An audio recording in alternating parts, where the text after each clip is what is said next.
This happened fairly recently. I was trying to get a train to the city for a night of drinking with some friends. Unfortunately, the trains weren't running to the city center that day for some reason, so they had a replacement bus service instead. And so off I toddled looking for where they'd hidden the replacement buses in the train station. After a while, it seemed like I was on the right track, and just as I'd found a very promising corridor, I heard running footsteps coming from behind me. I glanced round to find an Arabic man sprinting to a stop beside me. I know he was Arabic because he tried to offer to teach me Arabic while I was trapped with him later on. He asked me if I knew where the replacement bus service was. I replied that I was probably just as lost as he was and that I was just trying to find it myself. I thought that that would be the end of our interaction, but he continued walking beside me. Fair enough, I thought. We're both looking for the same thing, so maybe he thinks we stand a better chance of finding it together. I wish I'd turned around and darted into the bathroom or something. And it turned out that the corridor did lead to the replacement bus, and the driver was standing outside the doors. He assured us that we had plenty of time and were the first ones here. He opened the doors to let us in, and the bus was completely empty.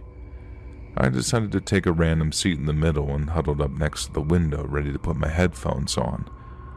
But where does this guy choose to sit in the completely empty bus? Right next to me, trapping me in the row of seats. I thought it was a little weird at the time, but figured no harm would come of it. He asked me why I'm headed to the city center. I tell him I'm meeting friends there for a girls' night out, and then very pointedly put my headphones on and start finding a good song to listen to. He insists that he could join us, and I tell him it's girls only and I don't really know him. He answered that we could get to know each other and he'll buy me a drink. I tell him no thanks, I just want to see my friends today. The bus has gotten moving at this point, and there are a few others on board, and from there he proceeds to badger me with questions, all of which I ignore or give one-word answers to. After a bunch of them, my replies become variations of, I just want to listen to my music now, and I'm not interested in talking, sorry. He starts complimenting my body, telling me he thinks I'm beautiful and repeating over and over, I really like you. My only responses now are, leave me alone, every so often, and I'm visibly shrinking away from him as he's leaning closer. The bus driver doesn't seem to know where he's going for his next stop, and the city center is ages away. I'm trapped in the seat and starting to really panic. He starts stepping up to I love yous and leans right up to me, making kissy sounds with his lips. And that was the moment my hero intervened. It was a man around my age sitting a few seats back, and I'll quote what I can remember of the conversation. Excuse me, mate. She asked you multiple times to leave her alone. And through very gritted teeth, that creep tells him to F off. Oh, you need to move away from her. You're clearly bothering her. Do you mind your business? We're fine. And then to me, do you want him to move? And me, practically pinned against the window, getting scared. Yeah. And the creep gets up and storms up to the man. Do you want to fight? Do you want to go right now? Nah, I'd rather you control yourself and leave her alone. The creep is visibly ready to start throwing punches when the driver calls back if there's a problem and if he needs to kick anyone off the bus. The creep quietly says no and moves a few seats behind my hero, much to my relief. And I mouth several thank yous to my hero, who just smiles like it was no big deal. The creep tries following me off the bus, but my friends meet with me, and so he walks off.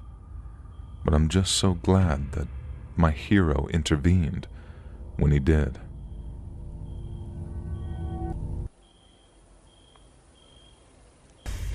Hey guys, thanks so much for all the support.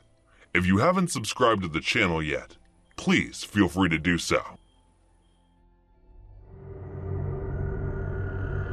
This happened 5 years ago, and I can still remember it vividly.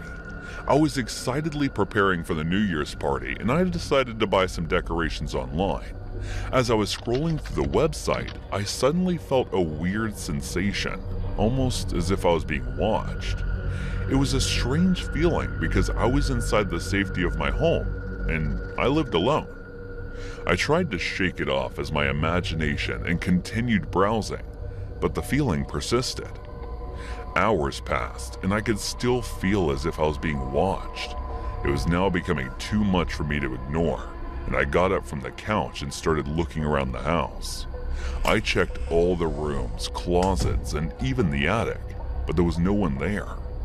I tried to convince myself that it was just my imagination playing tricks on me, but the feeling persisted.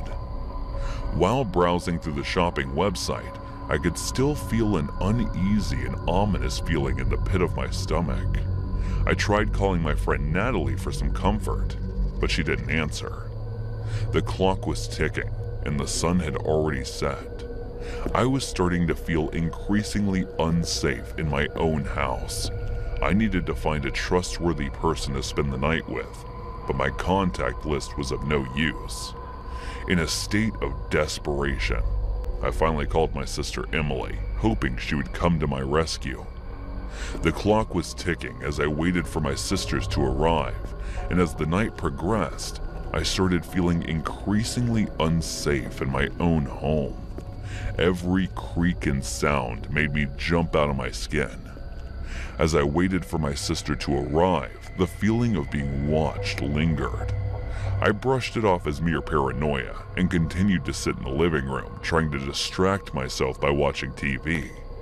But the feeling persisted, like an invisible presence lurking in the shadows, waiting to strike. Suddenly, the familiar sound of my phone's notification bell chimed, breaking the silence and drawing my attention to the screen. It was a message from my sister Emily, announcing her arrival with a short and sweet message, "I'm here." With that, the doorbell rang, and I quickly rushed to open the door, feeling relieved that someone was finally here to share that eerie feeling with me. As Emily entered the room, I couldn't help but notice the stern expression on her face. Her first sentence caught me off guard. "Just remember this. I'm not here because I was worried about you or was bored at my place. I'm here to do you a favor." Despite her initial statement, I was grateful that she had come to visit me and offered her help. After catching up with my sister, we decided to do something to pass the time together. We eventually opted to unwind by watching a movie for the evening. However, as the movie progressed, an insidious feeling crept over me, as if something was not quite right in my home. Without warning, Emily suddenly broke the silence by saying, "Is there someone else here?" I felt a chill run down my spine upon hearing her say that, because I was feeling the presence in my home, and she must have felt it too. I shook my head to indicate a negative answer, and as she stared at my expression, her intuitive mind immediately grasped the reason for my call. It was then that I noticed a slight movement out the corner of my eye.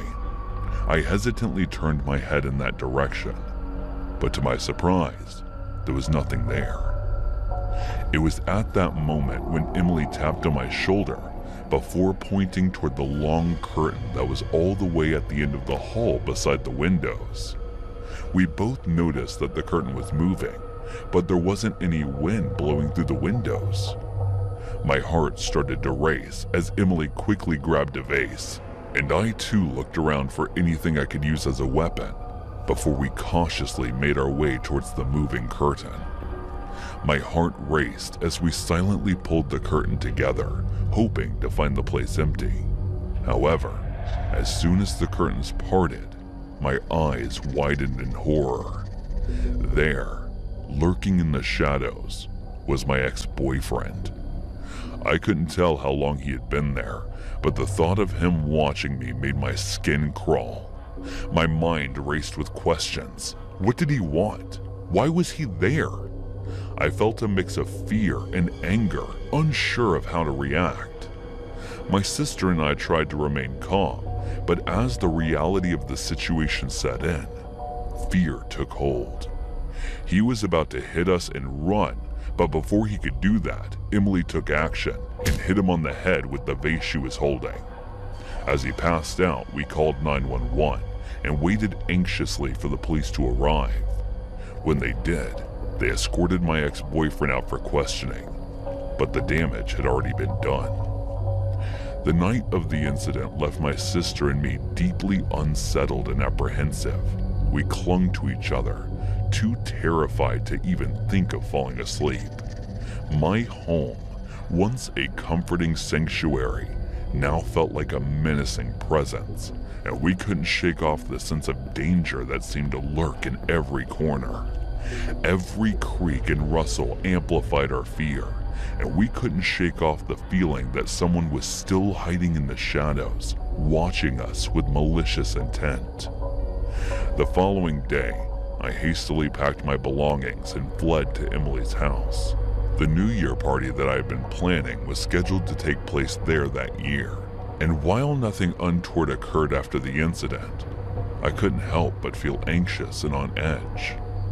I never would have guessed that my ex-boyfriend would turn out to be a stalker. It was a sobering reminder that people's true colors can be difficult to discern, and I was grateful that I'd broken up with him when I did.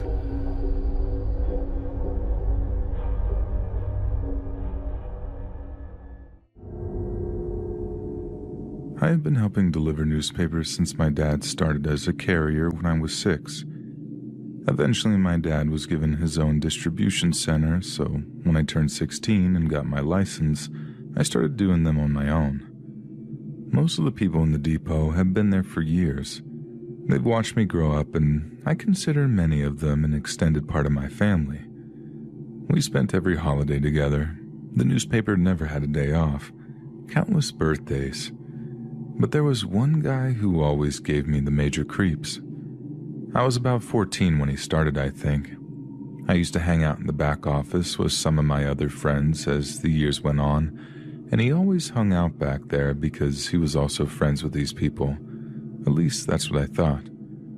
One of them recently told me they only tolerated him. I never spoke to him because something just felt really off about the guy, but nothing happened until last year. I moved home following my graduation from college. I was already having a hard time readjusting because I no longer had any friends in the area and I was missing my college town. Creepy guy that I'll just call B started hanging around me a lot. He had a weird man crush on my dad too, always buying him extra gifts for birthdays and holidays, sucking up majorly. I did my usual nice greeting, keep to myself stuff. But then he started buying me gifts for no reason. My mom told me to just keep them because it was all stuff I liked, Marvel and cat-themed things. That was probably my first mistake. He started acting like we were BFFs and coming out to find me while I was sitting in my car and talking about how I deserve so much more than being trapped here at the depot and that he will do whatever it takes to get me out of here because he really cared about me and I deserve so much more. I never really acknowledged it because I thought it was really weird, and I thought if I just kind of nodded quickly he'd go away. This went on for weeks. Then he started texting me, telling me to sleep well after work and just being generally really creepy. I should probably mention I was 22 at the time and this guy is well into his 40s. I started avoiding him and he kept leaving things on my bench. I came in one day and there were cat posters taped along the back of my bench. I kept taking them down, but they'd be back up the next day. When I started avoiding him, he made a Facebook group chat with me and my dad complaining about every little thing and just being a major jerk. He made a really rude remark about my friend who was visiting from Germany, so I blocked him on Facebook because I wasn't going to deal with it anymore. B made a new Facebook and remade the group chat just to keep doing it. I went away for a while on a vacation to visit my childhood friend in Washington, and when I got back, he was calling me by my full name, which I absolutely hate. I was tired and jet lagged, so I went off on him, and he whipped around and blew up 3 times worse, telling me I was all these terrible names, and I thought I was so perfect because I was the boss's daughter, and there was no one there as perfect as him. My jet-lagged brain broke down after he walked away. I'm glad I held on till he left, but I stormed out to my car and told all my guy friends to keep him as far away from me as possible because I was so fed up. He started texting my brothers, asking if they were on his side and if they had his back over mine. My roommate, who was a guy, started getting threatening texts from him about wanting to fight over me. Everything was spiraling out of control. My dad made us sit down at the local Denny's one morning to work everything out because he was so sick of B blowing up his phone. When my dad was there, things were fine. B said he wasn't mad at me, but I was just the catalyst the day of the fight and whatever. My dad left to pay the bill, and suddenly B's attitude changed. I was in the wrong and treated him terribly, and all he ever did was love me, and I treated him so poorly. He kept trying to hold my hands over the table, telling me he loved me over and over. I put on a polite show because I just wanted this to end and thought if I was nice about it, things would be different. Apparently, my answer to everything is be nice and it'll go away. He walked me to my car after the conversation at Denny's and asked if I noticed anything different. I told him no, and he got agitated. Apparently, he spent a lot of money on Captain America clothing. Everything from a hat to shoes. I told him I didn't notice clothing like ever, and B got increasingly angry, telling me he did it to feel better about himself and impress me. Cap is my favorite superhero. I didn't even know he knew that. He had left the depot for a while, and when he asked to come back, I told my dad's manager I knew we were desperate, and I would be okay if I didn't have to talk to him. I wore headphones every day, my music full blast so I couldn't hear anything over them. He kept coming to my bench and would stand there waiting for me to acknowledge him, and he'd storm off angry when I didn't. He would glare at me if I ever talked to any other carrier, even though I'd been friends with many of them for years. My tipping point was something I found out after the fact. My guy roommate had gone to the grocery store late one Sunday. When he was walking to his car, he noticed some guy watching him. The guy watched him as he loaded the car and smoked a cigarette, and that's when my roommate realized it was B. My roommate got in his car and started driving home, and he noticed B was following him. He tried taking several wrong turns, and every time B followed. My roommate called his friend and said he was coming over, and when he said so, to open the garage to make it look like he lived there. When my roommate met his friend in the house, he told him everything, and they watched him drive by the house 8 times before leaving. No one called the police. I feel like that was the only thing that justified calling the police, because the harassment and stuff couldn't justify police action. I knew that from years of watching crime shows, and I was angry when I found out that no one called. I told my dad I wanted him gone. I couldn't take it anymore.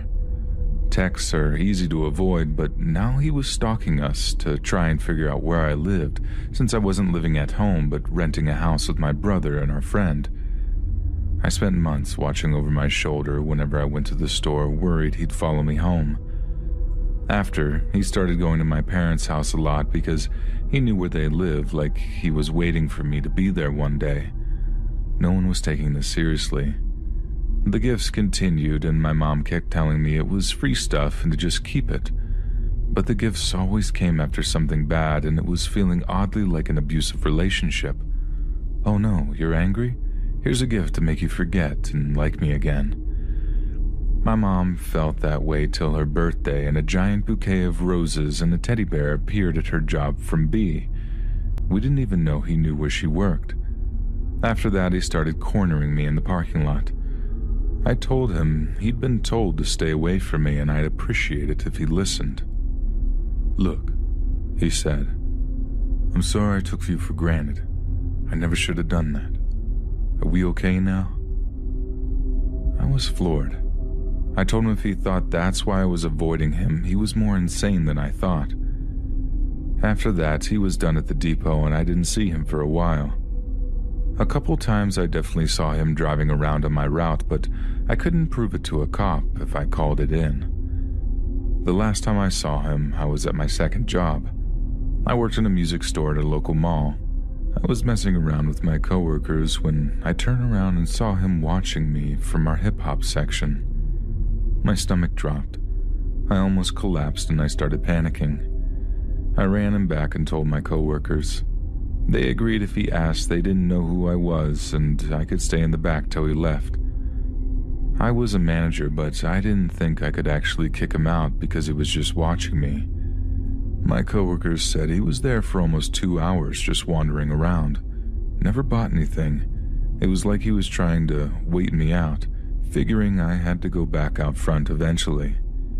He texts my dad now and then trying to get his job back and fix things. My mom told him if he ever came near us again, she'd call the cops. When my dad wouldn't take him back, he started showing up at my uncle's depot and then started a group chat with him and my dad, saying they needed to sit down and talk. I was with my dad when my uncle called him about it. My dad called everything a misunderstanding. I said I didn't classify stalking as a misunderstanding. That day he came to my other job, I decided I was moving back to my college town 3 hours away. Home no longer felt like home. I didn't feel safe going anywhere. I still worry one day he's just going to show up in my new city. I transferred to the music store there. I had worked with these people my senior year of college, and they have looked out for me even after I moved. They all know the story, and I know they would all fight for me if it came down to it, so I feel safe, but I still panic when we walk to our cars after dark and have to check the parking lot to make sure he isn't there. It's been almost a year, and all I can say is I hope I never see him again. While I was in the 7th grade, going from my school in the downtown area of my city to my house, the buses usually are composed of a certain constant demographic. The teenagers coming back from school, the working class adults and single mothers with their children trying to save a buck by using the bus. In addition to this demographic, there are the two types of disturbances: drug addicts or alcoholics that are loud and disruptive, usually begging for $1 in the middle-aged man, or her predator preying on middle schoolers or young women, both of which I have had my own encounters with. But today's story is not my own experience. I did have a front row seat this crazy encounter though. Now that we have the exposition, on to the story. I find a seat near the end of the bus by myself. Because of the way the buses work, there's one row on each side of the bus, with each seat has 2 sitting spaces. But there's also a twisty area in the middle of the bus. 2 seats are directly across from each other in this area. On the opposite side of me is a working class man, some teenagers behind me, and in front of me are the main characters of the story: a dingy, unshaven man and 3 teenage girls. The man being directly in front of me and the girls in the twisty seats in front of the man. Being that there's only 2 per seat, one of the girls decided to sit on one of her friend's laps to stay close and not have to sit beside a stranger. Upon seeing this, the man begins to sort of creepily laugh to himself before obnoxiously adjusting the way he's sitting in a suggestive manner, rubbing his thighs and staring the girl down. As the ride begins and the girl notices him, he starts to pat his thighs if to suggest she sit down there, then leading to verbalize these actions, saying things like, "Come here, girl. Come sit here instead. You belong right here." Everyone inside of this disgusting behavior catches on, and they're all watching him. The girl simply scouted the man and turns away, her friends throwing light insults at him. He attempts in vain. He turns to the working class man who's watching what's going on. He then says something along the lines of, "Why is she sitting there? She needs to be on my lap instead." Further commenting on his high schooler's body and doing the buddy-buddy arm nudge with him as if the two were pals. Just a note, she is visibly a high schooler. Our district requires standard school attire, so she has khaki shorts and button-up short-sleeve shirt with a backpack, so there's no way that this man couldn't have known that she was underage. But I digress. Anyways, hearing these outrageous statements for the man, the working class man replies with something like, "Hey, don't you ever associate with me. Whatever you think this is, This is a child you're talking about. I come from Detroit, and we put people like you in the dirt." The man not at all deterred scoffs and does his hand-flinging motion as if to blow him off. The working-class man stops as coming up, and as he stands, he tells the girl that he apologizes for what she's going through and leaves. The girl tells him on his way out, "Thank you, but I'll be able to handle it. Just kind of wait." The gross man turns back there and says, "Handle what? Handle what? Me?" and laughs to himself. I was appalled at this gross statement, but even angrier than me were the adults and male thugs who started standing in the area where the situation was, witness to this atrocity. I remember hearing the gang members all start to get riled up behind me in defense of the girl. Now this guy starts to get a bit scared. He's now stopped talking upon seeing how many people are against him. The girl again goes on to assure the crowd that she's got everything under control, and things calm down a bit. This until he pulls the string to notify the driver that he wants to leave at the next stop. In a split second, everyone's eyes were back on him. The thugs begin standing up, lingering near the doors just in case he plans to run. The bus begins to arrive to the stop, and as the man stands up, so does the girl. He attempts to walk past her, but upon approaching her, she pushes him back not to get him off his feet, but they just get back him from the forming group of people. She does this because as he stumbles backward like Django, she swings her belt off her waist and yells, "He likes to prey on little girls. He liked flirting with little girls as a grown man," and starts beating the brakes off the sky with it. And yes, she was using the metal side.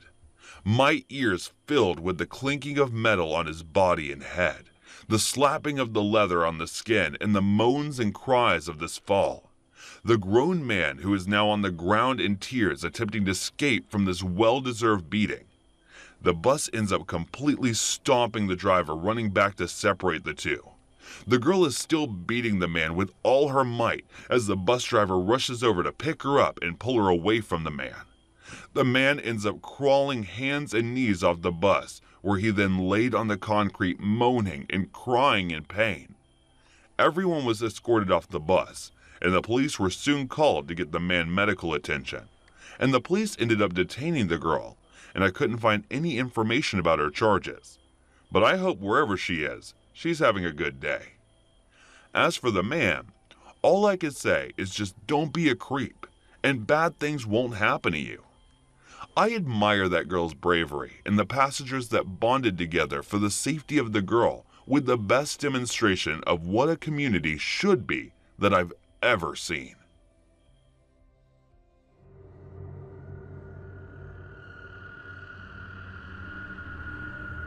This happened shortly before weed was legalized in Germany. In Berlin, regulations were already fairly relaxed, and as long as you didn't explicitly bother anyone, you usually wouldn't get arrested for smoking in public. I've been smoking daily for years. I know it's not great, but that's besides the point, so I can function pretty well while stoned. However, I almost never smoked in public, partly to avoid trouble, but mostly because I prefer the comfort of my own home. One late night around 3 a.m., I was chilling online with friends ready to call it a day. I wanted to unwind with a joint and one of my favorite shows, but I had no snacks left. Determined to end the night properly, I decided to head to a nearby Späti, a small convenience store similar to a 7-Eleven. At that hour, only the sketchiest ones were still open, often operating illegally. I grabbed my coat and keys but hesitated before leaving. Why not make this cold walk a little bit more enjoyable, I thought, rolling a small joint. I lit it as I stepped outside, braving the freezing breeze. The area I live in is pretty rough, mostly foreign residents, many from Arabic countries. Poor integration has led to high crime and violence, but I was in good spirits as I strolled through the flickering neon sign of the Späti. Just one more intersection to cross. A group of men stood at the corner. They looked Middle Eastern, a bit older than me, and watched as I walked by. It felt normal, nothing unusual, and I crossed the street already a little high without giving them much thought. Then I heard a voice behind me. "Routine ID check. Please show me your identification."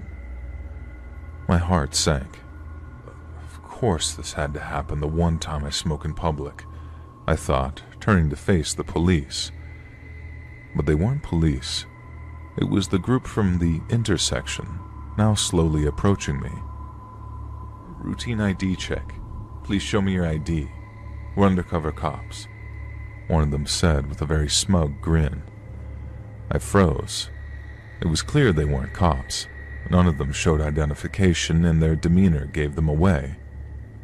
"You know smoking weed is illegal, don't you?" The man continued, his pupils enormous, and it was obvious that they had no authority whatsoever. And they began circling me. "Show us what's in your pockets," the leader demanded. So, it's a robbery, I thought. If I don't resist, maybe I'll only lose my phone and the few bills that I brought for snacks. Then, a wave of dread hit me. My weekly tips, about $300 in cash, were also in my pocket.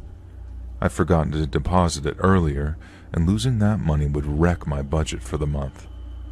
What now? As I slowly reached into my pocket, the leader pressed me.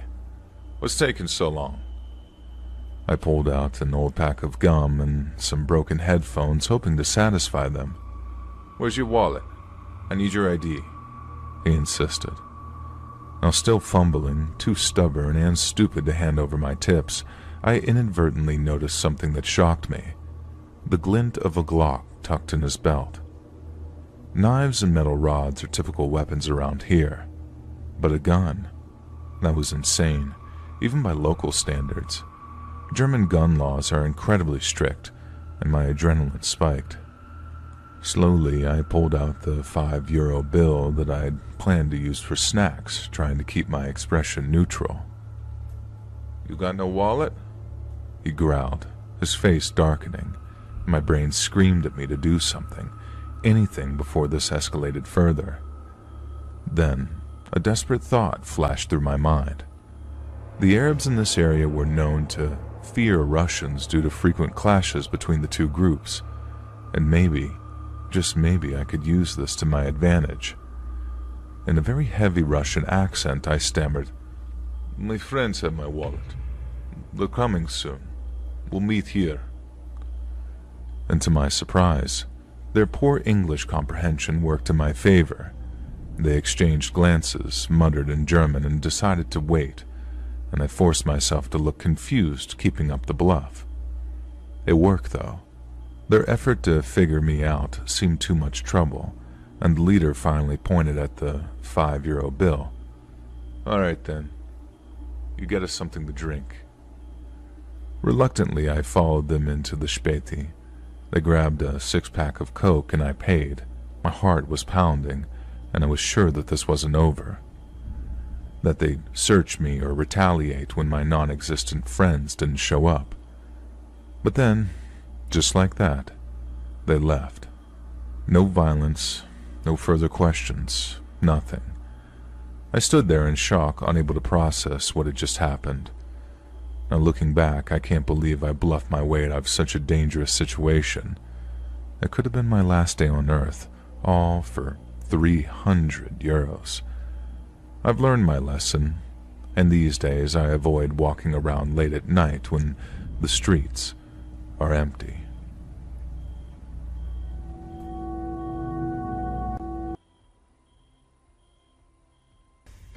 Hey guys, thanks so much for all the support. If you haven't subscribed to the channel yet, please feel free to do so.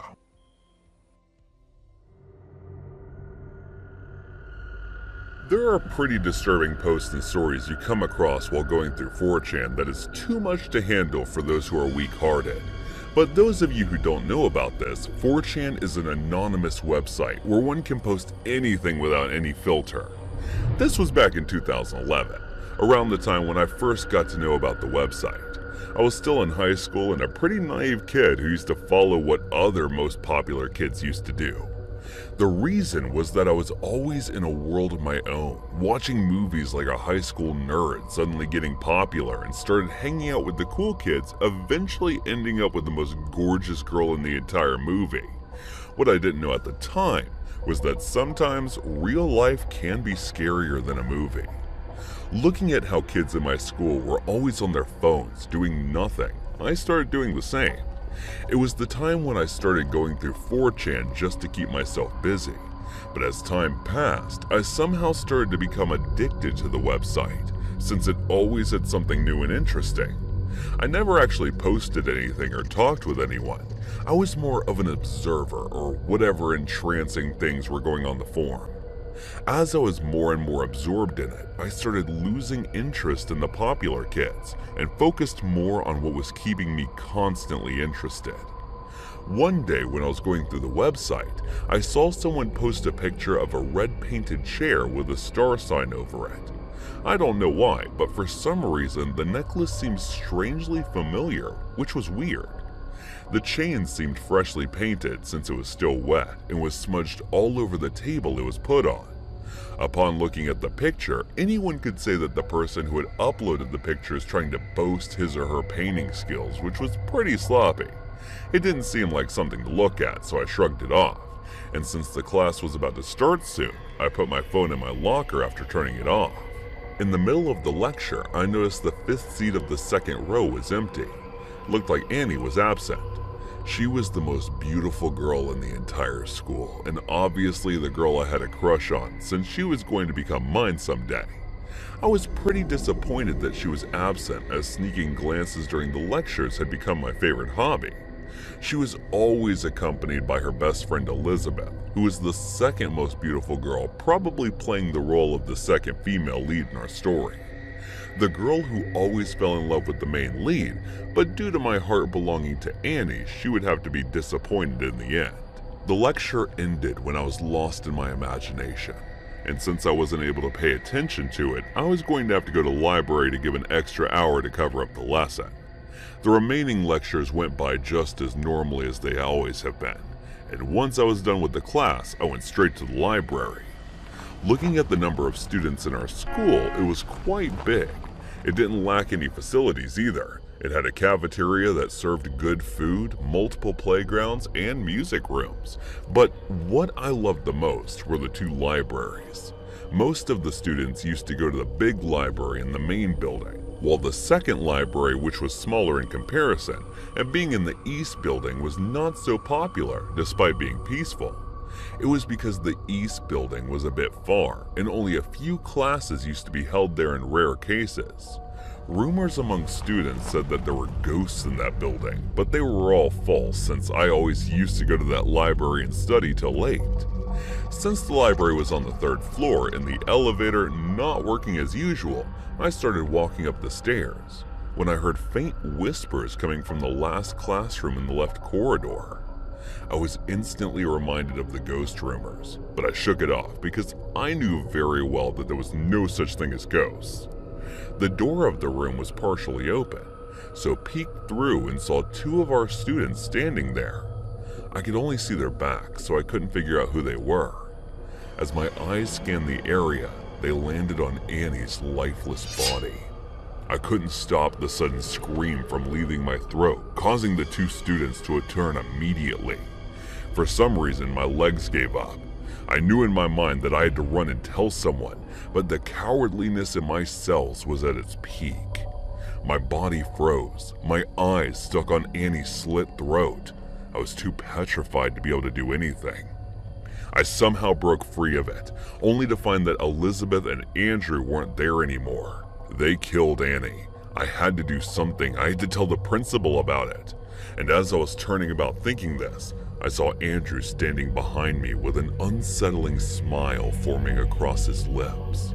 I was thrown around in one blow, causing my back to hit the wall and making a cracking sound along the way.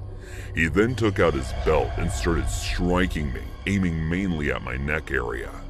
I started crawling away from him. He grabbed my left foot and started dragging me inside the classroom Annie was in. These bastards knew very well that no matter how much I screamed, it was almost impossible for my voice to reach someone, and even if they did hear a faint sound coming from there, they would probably assume it was a ghost. He broke my arms and my left ankle, causing me an immense amount of pain. Before I could let out a scream, he stood on my throat and started strangling me with his foot. As I was passing out from the lack of oxygen and pain, I could see a silver star chain necklace peeking out from his shirt. I remember now. It was Annie who used to wear it. No wonder it looked familiar. These were the last thoughts that came across my mind before everything went dark. When I woke up, it was already dark. I painfully managed to turn my face around only to find Annie's body missing. Guess they might have taken it. They must have thought I was dead, that's why they left me here. Hiding 2 dead bodies on the same day must have been too much for them, so they cleared the one that had the possibility of rotting. Everything was broken in my body, so getting up was extremely painful. I don't know how I managed to gather so much courage, but I still managed to do it, and dragging myself out of the school to the hospital that was a few blocks away from there. Watching me walk into the hospital building in such a condition, the nurse preset there rushes to my side and took me to the emergency room. When the doctor asked me who did it, I opened my mouth to tell him. I realized I was unable to speak, since that monster stood on my throat and strangled me with full force. Don't worry, it'll take some time, but it will heal. Take some rest till now. I watched his back as he walked away after saying that. A clump of tears formed in my throat with the helplessness I was feeling. With every single hit he had given me, it was like I was forcibly shaken away from my dream to my senses. Reality is truly scarier than a movie.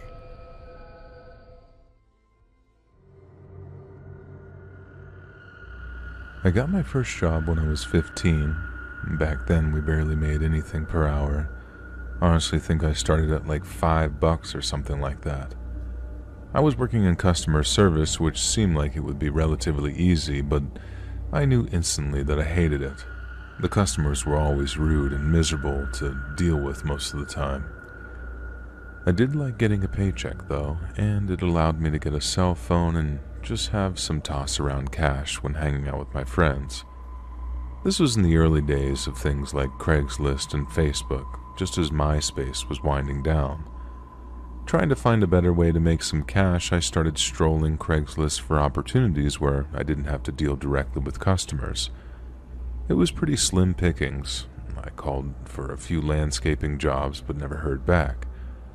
I stumbled across an ad looking for someone who could help with a summer cleanup of a few properties that were purchased adjacent to my neighborhood.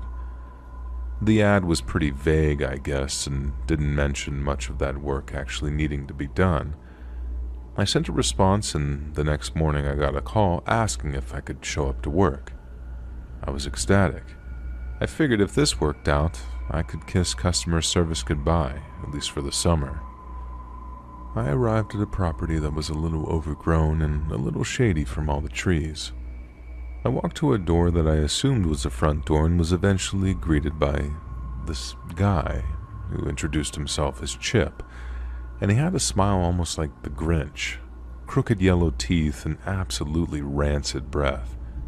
It was honestly one of the worst things I'd ever smelled, and I can still see a smile in my mind to this day. Anyways, this guy, Chip, started giving me a tour of the grounds and outlined some of the work that needed to be done. Some outdoor maintenance, tree trimming, chopping wood, but wanted me to start with some interior cleaning.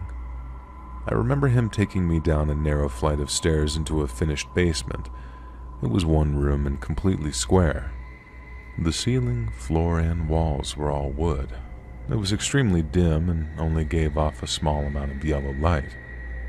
He gave me Pledge or Pine Sol, I don't remember which one, but I remember I wasn't familiar with the product as it had a very strong smell, and I thought after attempting to clean the walls that I was either staining them or ruining them with how I was attempting to clean. I had chores all my life, so I wasn't a novice to cleaning, but it definitely wasn't the spray stuff my mom had for us at home to clean the woodwork. After about what I think was 2 hours of cleaning, I took a quick seat to wipe the sweat from my head and take a sip of water. As I sat on the floor, I looked up the stairway that was barely illuminated and thought that I saw a dog or something laying at the top of the stairs. I wiped off my glasses and squinted up the stairs to see if I could make out what it was, but I just couldn't. I slowly got up and walked closer and saw that it was that Chip guy lying on the floor with a seemingly blank expression. As I got closer, I called out, "Is that you?" The blank stare turned into this very grotesque smile with those yellow crooked teeth, and he then whispered something like, "Oops, you caught me," followed by a quiet little laugh. I decided to do some of the outdoor work to pass the time and everything was going fine, but I kept getting a weird feeling from recalling that very strange moment. Yes, it was extremely weird and I probably should have just gotten out of there then, but I was a teenage kid at the time and I was a big kid, so I really didn't have too many worries and I just wanted to make some money. While I was outside, this Chip guy would be out there having a cigarette, staring at me. Or if he wasn't outside, every so often I would look at one of the windows and the blinds would suddenly be moving. I started to pretend like I was looking the other way but had my eyes fixated on the window. I could see his head trying to poke through the curtains looking at me and what I was doing. The day was about half over, give or take, if I recall correctly, and he asked if I could clean another basement similar to the one I had done before. I really didn't want to because I was freaked out from the last time and because I felt like I was destroying this guy's damn wooden walls and floors with that pine saw. But I followed him to where I needed to go anyway, and as we got to the staircase, he stepped to the side and said something like, "There you go." But the basement was completely pitch black. I could barely see the stairs that I'd be walking down. I asked him, "Is there some light or something? I can't see." And he says, "Unfortunately not." And then went on to say that he had someone coming to install one, but there would be a light when I got down there. To this day, I still feel like he was breathing extremely heavily. I don't know if it was the hot breath hitting my neck and cheek or if he was really breathing like Darth Vader. I took a few steps towards the stairs and felt his breathing stop, like he was getting excited or nervous. I quickly grabbed my phone like I was getting a call and took a few steps back and headed towards the door to go outside. I sort of did a mock phone call as Chip stared at me with his hands on his hips. I looked at him and said, "Hey, I'm really sorry. I got a family emergency and I gotta go." Given it was my first day, he was really understanding. He was passive-aggressive and kind of short, but he probably had the right to be. I knew right at that moment that there was no chance in hell that I was going back, though. I went back to my customer service job where, even though I had to deal with people's crap, it was pretty easy work. And about halfway through the summer, I was eating dinner in the living room after getting out of work while my parents were watching the news, and I heard a report about a stalking incident which also led to an attempted breaking and entering. I hated the news and thought nothing of it, but then I heard the anchor mention a name, and it was that guy Chip's name. I immediately threw my plate down, asked them to turn it up, and sure enough, there he was. It was his complete full name, and I could not believe it. My parents asked why I was all of a sudden interested in the news, and I just gave them some stupid answers so I didn't make them worried. But to this day, I wonder what would have happened if I continued working with this Chip guy. He was clearly some type of predator with pending charges of stalking and B&E. But anyways, now I work from home and don't have to deal with customers or any bosses that creep me out the way that guy did.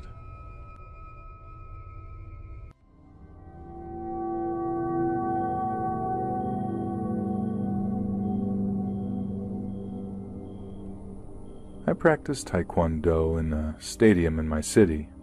It's a dangerous place, but I have been living all my life there and nothing has happened to me, so normally I forget about the robs and drugs and all of that.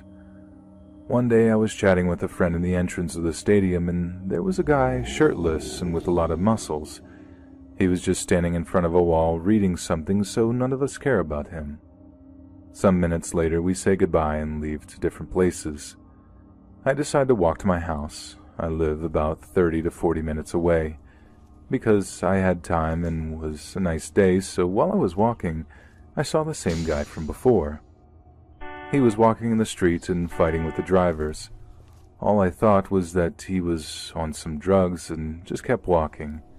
About 10 minutes later, he disappeared. Some minutes passed and nothing happened. I was just listening to music and walking. But 20 minutes later, or more or less, the guy passed me. I was kind of shocked because he appeared from nowhere, but he passed me, so I thought I was being way too paranoid. Then he stands in the same cross I was, and he watched me. I felt weird and texted my mom that I was close to home and asked her to open the door. It's important to describe my house for this. I live in a 3rd floor, but it's not a normal building. There are houses in the ground level, with 2nd floor backyard and everything. In between 2 houses there is a stair that lets you in the 3rd floor. There are more houses over the ones on the ground level, and I live on the 3rd. So when I get to the stairs, the door was open and my dog was waiting for me. So I sit on the floor and pet her. Then my mom was like, "Be careful, there's someone behind you. Move so he can pass." I reply with an okay, stand up and went to the stairs without looking back. We started walking to my door. I went inside my house and looked back, and there he was. The shirtless guy was behind me all along, and he just was standing outside of my house. My mom closed the door and freaked out. She asked me if I knew him, if he had talked to me or something. I looked at her confused, still shocked. She started calling my dad, loud enough so the guy outside could hear it. My dad didn't hear her, but that was enough. The guy finally left. This happened some months ago, but it still freaks me out. He saw me, and he followed me, and now he knows where I live.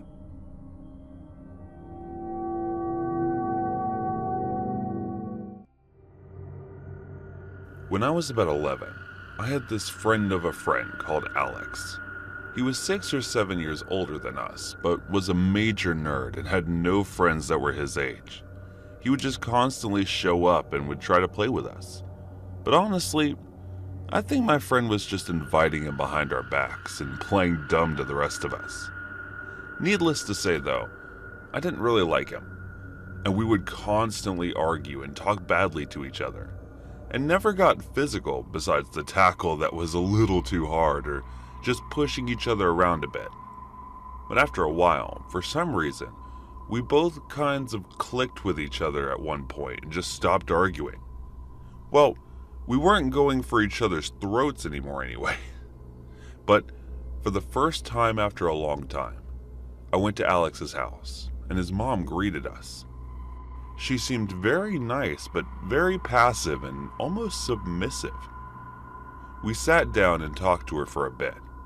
Then, we listened to some music and played on the Xbox.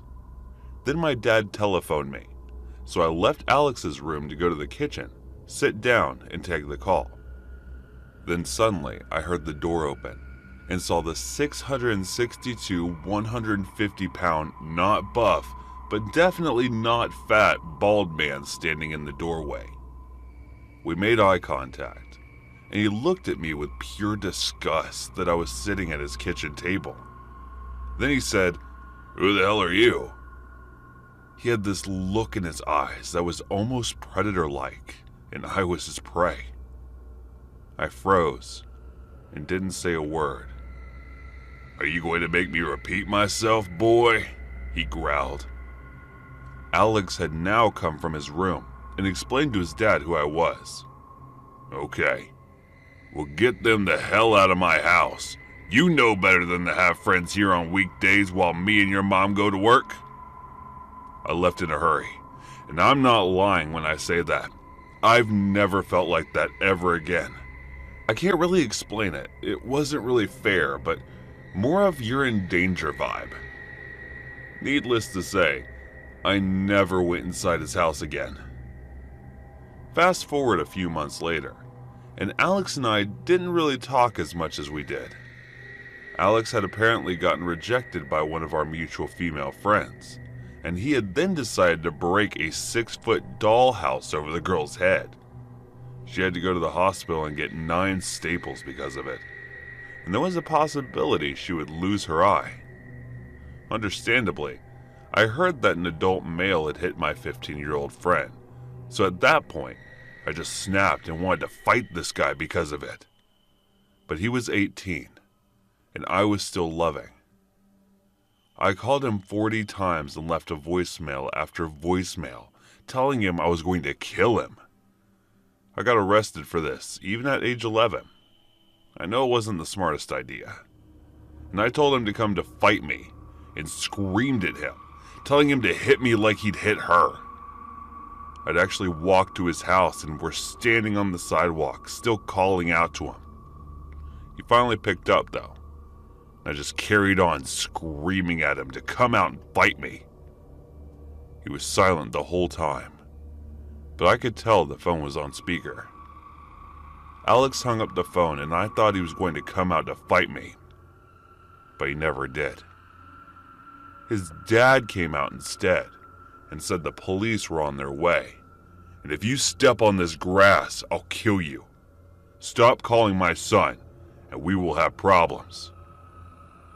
I never told the cops that his dad had threatened me because honestly, I was freaking out about it. But now I had to explain to my family that I was getting arrested for threatening an 18-year-old while I was 11. I ended up with a few charges and was told that if I made any more contact, I'd end up in juvie. Again, this was because of a child threatening an adult. I was eventually forced into court, though, because my family wanted to drag me through the process as punishment. I think they only did this in an attempt to set me straight, like that TV show. But here's where the story takes a wild twist. 2 weeks before our court date, Alex's father was charged with a cold case of rape and murder. Alex's dad and his best friend had taken the friend's girlfriend out to a bar, drugged her repeatedly, then raped her. Then they beat her to death, to the point where she'd had multiple skull fractures, and even a part of her skull had been caved in. Then they took her to a bike trail and left her there to be found in the morning, and they did all this with no real concern of getting caught. This shocked the hell out of me. But what really scared me was his dad, and the times he'd said, "I'll kill you if you touch the grass, or we will have problems," etc. Normally I would have thought it was all just BS, but from him, I think it was never a threat. It was a promise. And it scares me to even think about the voicemails I'd left. And I honestly feel blessed that he hadn't come after my family, since he'd already shown to have little remorse or care for another human's life. When we got to court, Alex was staring at the man who just put his dad away for life. And there was little discussion about my charges. And Alex had never saved the voicemails anyway, so all charges of me were dropped. The next morning, Alex and his mom packed up and moved. I haven't seen them again since. Alex never got charged for assaulting the girl, because there was never a police report made. The girl had begged her parents to tell the doctors it was an accident, so the police had no idea about what had happened, until I told them why I threatened Alex in the first place.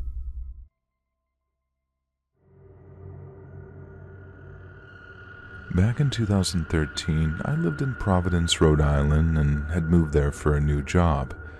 It was just me living there in a quaint and spacious townhouse with my then 4-year-old daughter. We were relatively new to the area and didn't know many people, but did become familiar with a kind older gentleman who lived next door. His name, for the purpose of this story, was Ben. He lived in a connected townhouse with our 2 units abutting each other, and our street was lined with beautiful floral trees and quite nice, but Providence is weird in that the conditions of the house and little neighborhoods can vary drastically street by street. We were near a few rough neighborhoods, but I felt relatively safe in my new home.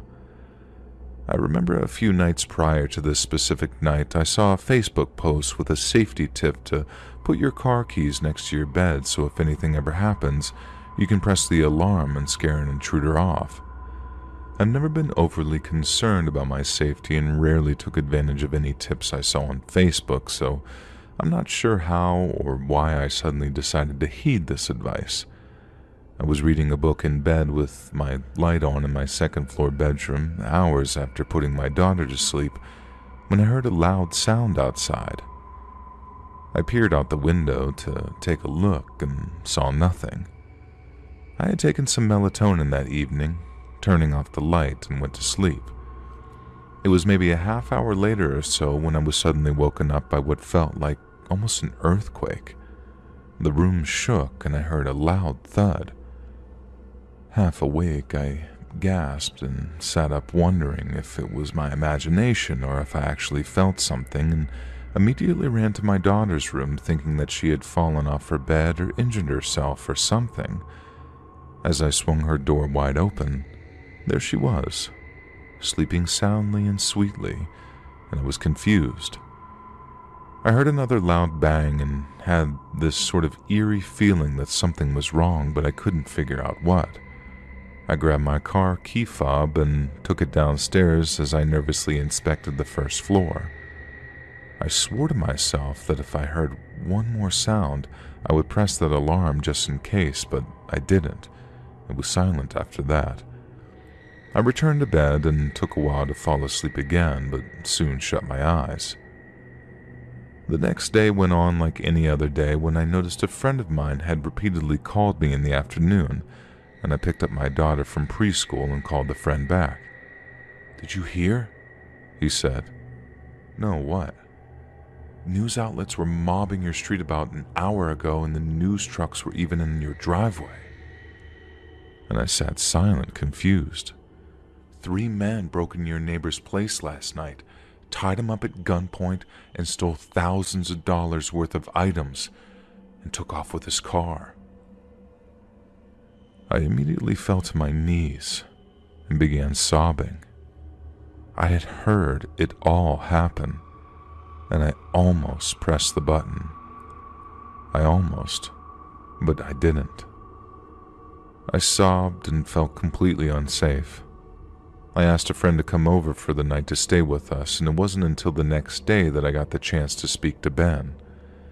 Ben explained the whole story and told me the cops wanted to talk to me so I could share what I had heard and experienced. He said the men smashed the window in his basement and entered through there, the sounds that I heard before going to bed. Apparently the timeline suggested that they saw my light and me peering out of the window and waited 30 minutes or so until my light was out to enter the premises. They didn't realize that he was home, and since he had gone to bed early that night, it was suggested that they cased his place beforehand. He had been asleep when one of them started rummaging through his things upstairs in his bedroom, which was directly on the other side of my closets, separated by a shared wall. The sounds and vibrations I heard were apparently the intruder knocking him down after realizing Ben was there. The intruder cupped Ben's mouth, threatening to kill him if he made another sound. And this explains why I heard nothing further while I was investigating afterwards. After they tied him up, he remained restrained for over 12 hours and eventually broke free before calling the police. I broke down and apologized to Ben profusely, explaining what I had heard. He simply replied that while he was tied up, all he could think about was how glad he was that it didn't happen to me and my little girl.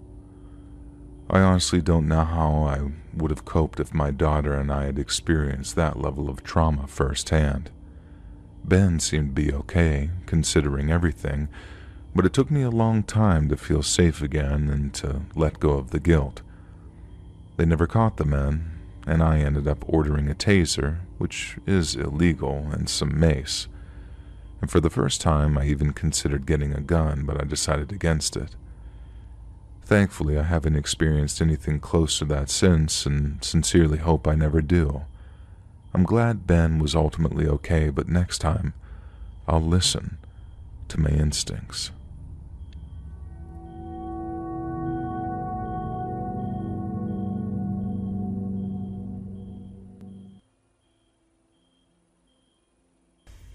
Hey guys, thanks so much for all the support. If you haven't subscribed to the channel yet, please feel free to do so.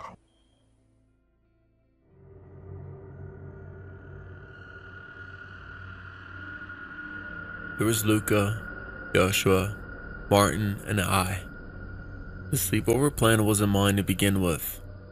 It was when I was having a pleasant conversation with them and slipped up about my parents going out for a few days. It was like Joshua found a diamond or something. He got so excited that he even ended up inviting our friends to a sleepover at my house without even asking me. So here's the deal. Joshua's my childhood friend, and he used to spend most of my time in my house. Anyways, the boys were invited, so I had to prepare for the sleepover.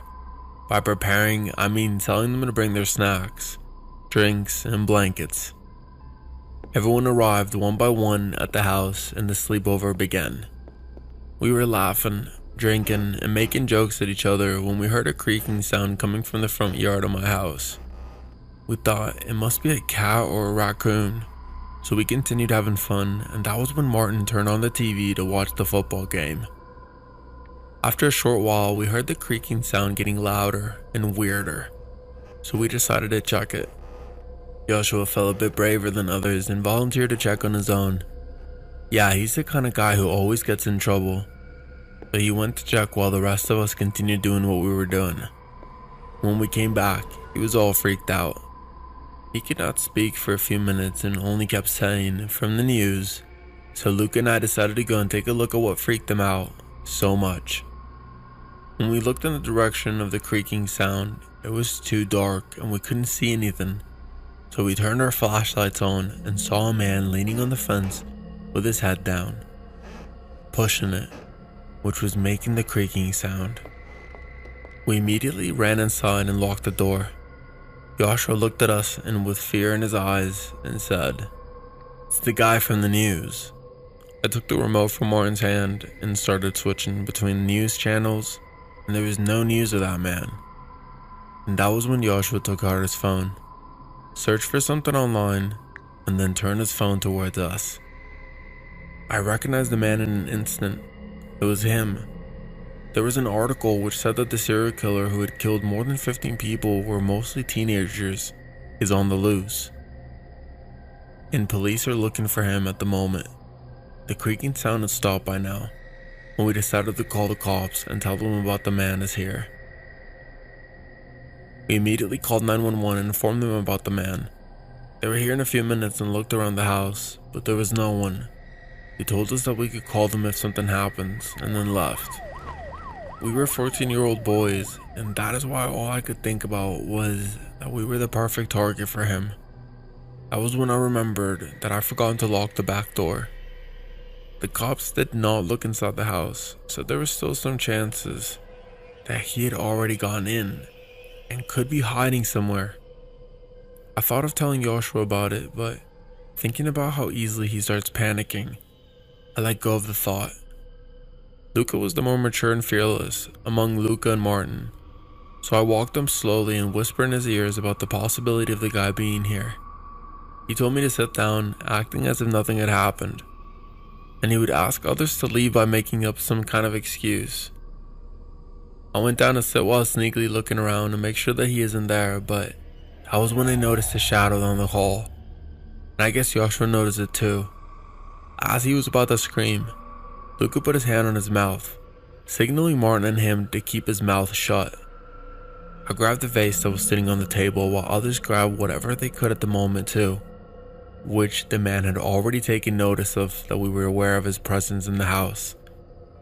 and as he was about to come out, we made a run towards the entry gate of the house.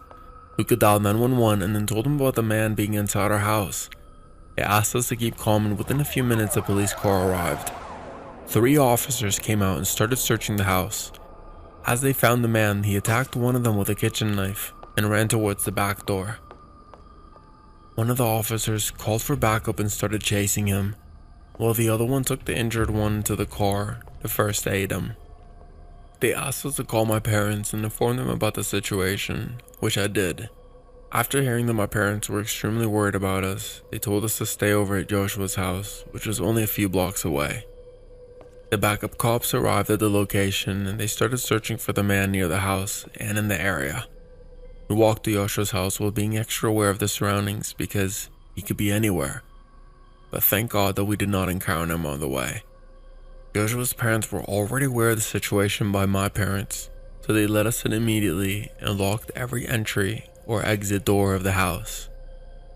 The next morning, I was hesitating to leave from my house. But then I heard on the news when Joshua's dad turned on the television that the serial killer was arrested last night after a handful of struggles. 2 officers were seriously injured by his attack, but now he's locked in prison for further proceedings. We all took a sigh of relief and headed for our homes. When I reached my house, the first thing I did was lock the back door, and then went ahead to my bedroom to get some sleep since none of us got any last night.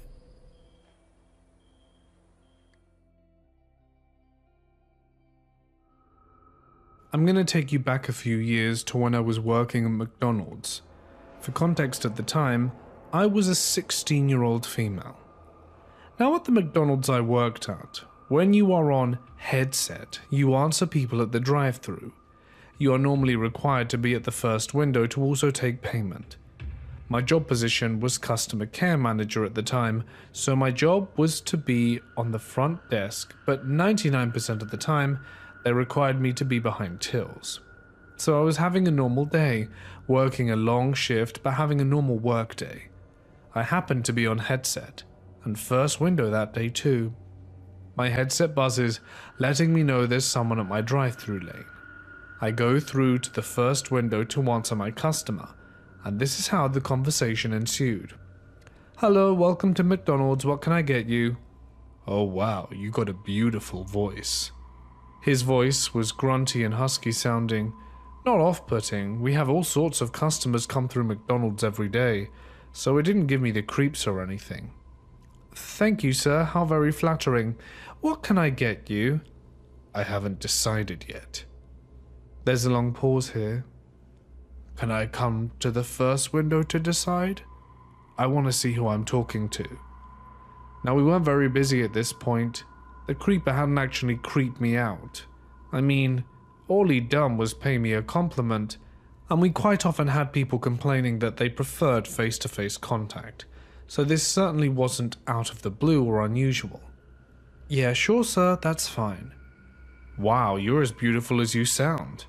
"Thank you sir. Have you decided what you're going to order?" "Are you an option?" I laughed nervously at this. It was my first job, and I wasn't the rude kind of person where someone was paying me a compliment. I must also point out this guy must have been in at least his 60s. I remember he had one lazy eye that looked to the left, painfully awful teeth, and patchy dark brown hair. At this point, I was a little bit uncomfortable, but was still more than willing to take his order. "I'll have a cheeseburger." "Okay sir, that'll be 99p. Are you paying cash or card?" Without answering my question, he started asking me where I'm from, how old I was, etc. But it wasn't until his last question that I got super weirded out. "What time do you finish work?" 7:30, why? I didn't actually finish at 7:30, but 7:30 was the first number that came into my head when I blurted it out. I finished at 8 and would probably do some overtime too, but I wasn't about to let him know that. "I can meet you if you want. I can pick you up outside and we can go somewhere." All the while he's saying this, he has this horrendous grin on his face and keeps winking at me. "I'm really sorry, sir. I'm not allowed to meet customers outside of work. It's against employee policy." This was utter bull, but I needed him to leave me alone, and he carries on being insistent but not getting the picture, and I cut the conversation short. Anyway, sir, sorry to be rude, but can I have the 99p for your cheeseburger? Ah, yes, sorry. See you at 7:30. Off he drove to the next window, and I was gobsmacked. I'd already said I wasn't going to see him. I was a little bit shocked, but was not going over there to give him the satisfaction of talking to me again. My coworker came to me and said, "Ew, that guy had a major crush on you. I wanted your number, but I didn't give it to him. He's old enough to be your dad, if not older." Anyway, I explained exactly what happened and how uncomfortable it made me. 7:30 came around and my coworker spooked. The creeper was actually waiting in the car park for me, just like he said he would. He sat halfway down the car park, and you could see him just staring in. Our car park wasn't very big. It only had 4 rows of parking spaces, so he wasn't that far away, and would have clocked me the minute I walked out the door. At this point, I'm freaking out, and head to the back of the store where hopefully he can't see me. I had to stay in the back of the store for 40 minutes before we knew it was safe to come out. Fast forward a week and Creeper is back on drive-thru, and guess who's back on headset at window 1? Me. I heard his voice and recognized it straight away. "I was hoping I'd hear your voice again. Why didn't you meet me the other day?" 1 second, sir. I'll be with you in 1 second. I immediately handed my headset to my manager and gave him a quick briefing of the situation. He gladly took the headset and dealt with the customer from start to finish. When my manager came back to me to let me know he'd gone, he said the creeper had been asking my name, my address, and my surname. My manager said he was the most creepiest guy he'd ever met, and I was never to have anything to do with him again. If he came back to work while I was there afterwards, my manager would have to head me to the back room while he dealt with him. He still asked about me every time. So to the creepy McDonald's guy, let's never meet again. One night in May of 2010, the Suffolk County Dispatch Center in Long Island, New York, received a call from a terrified young woman. When asked what the nature of her emergency was, the caller replied that someone was trying to kill her. In a display of brutal honesty, the young woman admitted that she was a working girl and that a call to a client had gone horribly wrong. She added that she had successfully fled his apartment, but that she was terrified that he might be following her. When asked her location, the caller replied she was in the area of Ocean Parkway and Oak Beach, a small community located on the eastern side of Jones Beach Island. Since Oak Beach is built around the small stretch of 15-mile-long Ocean Parkway, the dispatcher told the young woman to make her way to a well-lit, open space near the highway. The plan was to position the girl in such a bright and public place that it might deter her attacker from making a move, but it also allowed nearby police units to race down the highway until the caller could see and hear their blaring lights and sirens. Again, such police activity would surely deter any potential attackers. Towards the end of their conversation, the caller is said to have said to the dispatcher, "Okay, I can see the cops now, thank you so much." The dispatcher then relayed the information to the patrol car, telling them the girl would be just a few hundred yards ahead of them. The caller once again thanked the dispatcher, then hung up the phone, apparently just seconds away from flagging down the incoming officers. But those officers say they didn't see any female in their early 20s standing by the side of the parkway. In fact, they didn't see anyone at all. They continued to prowl up and down the highway for a while just to make sure they hadn't missed anything, but there was nothing. The cops in question hoped for the best. After all, there was a chance she'd been picked up by a friend or a coworker. Maybe she'd even caught a cab or found some other method of escape. But regardless, the girl's name and description were passed along to Homicide and Missing Persons as a potential Jane Doe.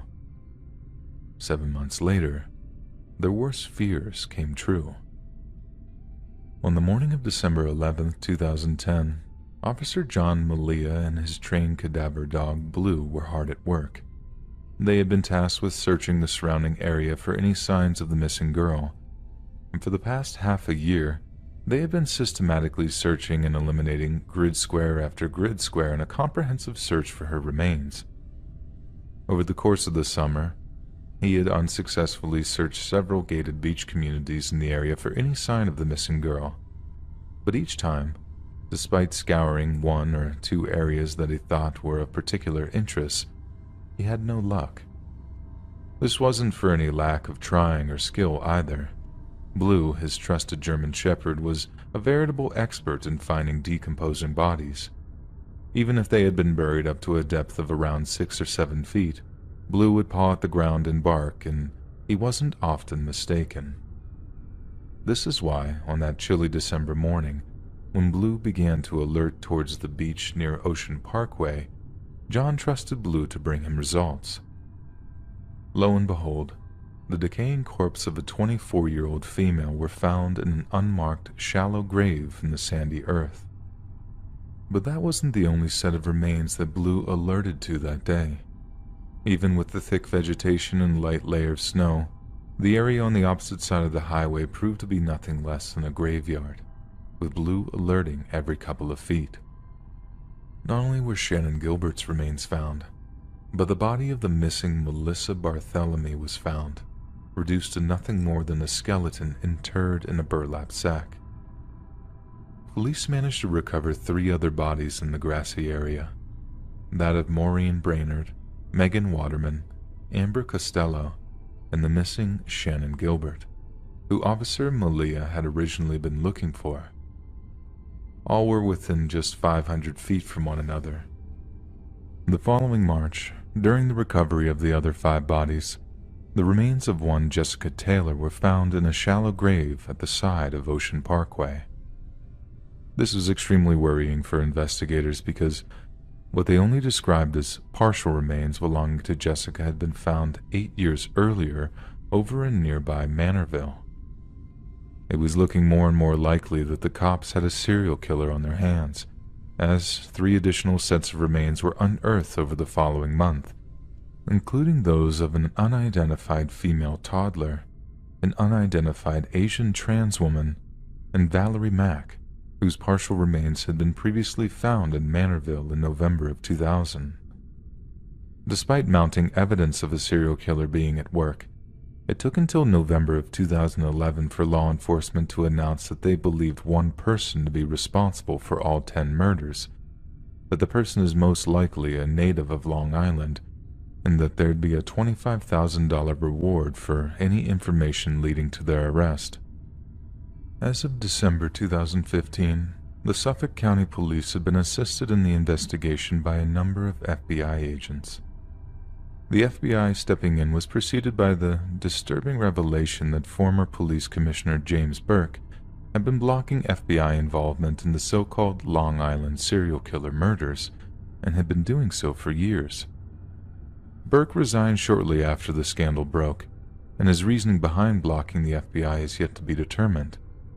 But the fact that a man so high up in the police hierarchy could deny such cases of vital material and human resources is deeply confounding. Whether or not he was trying to cover up the murders, or it was foolish pride that had him eschewing any federal assistance, it's anyone's guess. But Burke was sentenced to 46 months in prison in November of 2016 on charges of assault and conspiracy. Local police and FBI agents worked steadily on the case for almost 2 years before a Suffolk County prosecutor announced that John Bittroff, a carpenter from Manorville, was suspect in at least one of the murders. Bittroff had been convicted in May of that year of the murders of 2 female escorts in 1993 and 1994, and in June 2019, homicide detectives proposed steps to use genetic genealogy to identify the unidentified victims and possibly the Long Island serial killer himself. It's unknown that any such tests have taken place, but if they have, they certainly didn't implicate Bittroff any further, as no further attempts to charge him seemed to have been made. Those affected by the murders had to wait years for any additional information. But in January of 2020, Suffolk County Police released images of a belt found at the crime scene, one embossed with either the letters HM or WH, depending on the orientation of the belt, embossed in black leather. Police believe that the belt may well belong to the Long Island serial killer himself, but would not comment on exactly where the belt was found. However, they did mention the news scientific evidence was being used in the investigation, and they had launched GilgoNews.com, a website enabling Suffolk County Sheriff's Office to share news and receive tips regarding the investigation. Even though John Bitroff had a history of murdering working girls, the complete dearth of physical evidence means we're forced to consider other suspects in the murder of some, if not all, of the victims. Homicide detectives briefly considered Joseph Brewer, an Oak Beach resident, to be a suspect, given that he was one of the last people known to have seen Shannon Gilbert alive. It was he that apparently hired her as an escort from Craigslist on the night of her disappearance, and told police that shortly after Shannon arrived at his residence, she began acting erratically, and he made no contact with her after she fled his home. Shannon was reportedly seen running through Oak Beach, pounding on the doors of homes in Brewer's neighborhood. Around this time, Shannon called 911 saying that they were trying to kill her. Police, however, did not find any evidence of wrongdoing, and Brewer was quickly cleared as a suspect. It does raise the question, though, if she was looking for refuge, would she not have simply stayed at Joseph's place? Why expose herself at such an apparently perilous moment? It also came to light that just 2 days after Shannon was declared missing, an Oak Beach resident named Peter Hackett had telephoned Shannon's mother to inform her that he was taking care of her. When she asked what he meant by that, he told her that he ran a home for wayward girls. When pressed, he hung up. He flatly denied this phone call ever took place when the police paid him a visit, but investigators proved, though, that Hackett had indeed called Shannon's mother using his cell phone records. It seemed all too much of a coincidence that Shannon's body was found just a stone's throw away from Hackett's home residence, too, and her family have stated on multiple occasions that they believe he had something to do with their daughter's death. However, police later learned that Hackett had a history of inserting himself into or exaggerating his role in certain major events, and that he had done exactly the same thing with a number of other high-profile murders and disappearances around the wider New York area. Hackett later left town and seems to have been completely rolled out as a suspect by investigating police. This leads us back to former Suffolk County Police Chief James Burke, who, if you remember, resigned his position and eventually went to prison for a series of corruption scandals. In December 2016, Shannon's family discovered that an escort had approached the police to state that she suspected that Burke might be connected to the Long Island serial killer case, confirming something they had long suspected. The escort stated that she had attended a party in Oak Beach in April of 2011, and it was at this party that she saw none other than James Burke in attendance. Not only did Burke proposition her at said party, but she also witnessed him engaging in some disturbingly violent behavior. According to her, Burke was seen dragging a woman of Asian descent along a carpeted floor by the hair. This appalling display was stopped by other partygoers, but the other girls present came to learn that Burke's violent behavior was caused by him being unable to climax during his time with the girl. The girl in question wasn't even a working girl, and the argument had only stemmed because he'd, according to her, tried to throw a few $100s at me following the encounter. I told him I wasn't a working girl, and that's when he got violent. It was evident that by this point, not only did Burke make a habit of soliciting and visiting escorts, he was also prone to violence whenever things didn't go his way. As of the time of writing, the identity of the Long Island serial killer remains a mystery, and for all we know, he is still very much at large. The disturbing aspects of former Police Chief James Burke's behavior might well just be a coincidence, and the Long Island serial killer might well turn out to be someone entirely different. But given his attempts to block FBI involvement, the murderer of 10 to 16 young women might well be one of his own blood relatives, perhaps an old friend of his who might at one point have been involved in law enforcement. It's certainly disturbing to discover an active serial killer, especially one with apparent ties to police corruption. And even though the killings seem to have subsided in the wake of intensive investigation, the Long Island serial killer may just be waiting and watching, biding his time before he can strike again.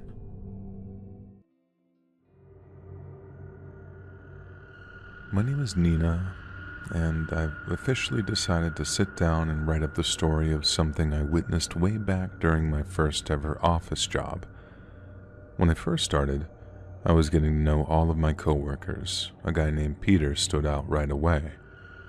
Everyone was super nice to me, but Peter just ignored me, and then was kind of cold and rude when I went over to introduce myself. People said he was like that with everyone and not to let it bother me. He showed up to work, did his job, and then drove home again, all without sharing so much as a good morning with the rest of us. I guess that was just his way. I mean, I still thought that he was a jerk, but he was good at his job, and these days I'd rather work with a competent asshole than an incompetent friend. But then came the day when Peter started not being so good at his job. He started showing up late, looking like he hadn't slept, and when he started overrunning deadlines on a regular basis, management asked him if he wanted to take some vacation time to get himself together. We never found out what was going on with him, whether it was a medical thing or something going on at home, but Peter refused the time off and continued with his poor work performance. I've heard rumors that something was going to happen with him, whether it be a meeting with the bosses, suspension, or getting altogether fired. But it all came to a head one morning. Peter staggered into work smelling like a distillery. Word that Peter was drunk spread around the office like wildfire, and we were just waiting for something to happen when, finally, one of our bosses came out to talk to him. I don't know what she said to him exactly, but Peter responded by yelling out, "Just let me do my effing job." And then, without a word, she turned around, walked back into her office, and closed the door. A minute later, the big boss, a burly guy in his 50s, goes out and gives Peter a piece of his mind, telling him if he doesn't take a cab home immediately, emphasis on the cab part, then he was going to be fired on the spot. Peter started cursing out the boss, calling him all kinds of things I'd rather not repeat. Then our boss goes back to his office after announcing that he's going to call the cops. I hate to say it, it makes us sound kind of terrible in a way, but everyone in the office was just completely gripped. Someone was having a complete meltdown right there in front of us, and as sad and upsetting as it was, we were completely engrossed. And I kind of feel bad for Peter too. I don't think anyone in the office was enjoying what was going on. But Peter was drunk, and he sounded mad as hell too, so with the chances of things breaking out into violence being so high, I guess that's what had us all watching out of the corners of our eyes. Anyway, our big boss only came out of his office one more time to warn Peter that the cops are on their way, but Peter just tells him to go to hell. Then maybe 20 or 30 minutes later, the cops show up and ask Peter to leave. We were all watching by then. All the higher-ups had come out of their offices, everyone was standing up over their cubicles or had wheeled their chairs around the side, all to watch poor old Peter get thrown out or potentially arrested. Someone, I didn't see who, said, "Just go, buddy, get some help." Not even in an insulting way either. They were being genuine, I think. And Peter responded by screaming something back at them. And that's when the cops decided that he was going to jail. One of them started barking, "Stand up and put your hands behind your back," while the other reached for his cuffs and got them ready to put on Peter's wrists. But he still refused to budge and kept telling them to go F themselves. And that's when the struggle really started. One of the cops started trying to grab Pete's arms, and he started pulling them away and generally resisting. The other cop then got involved, and they both were trying to restrain Pete when suddenly he kind of twists and turns, and all you heard was one of the cops scream out, "He's got a gun! He's got a gun!" Someone, I don't know who, but it was one of my coworkers, shouted out, "Everybody down!" And that's what we did, almost instinctually. Everyone laying on the floor as fast as we could, and I remember praying that I wouldn't hear a gunshot, right up until I heard 3 loud bangs.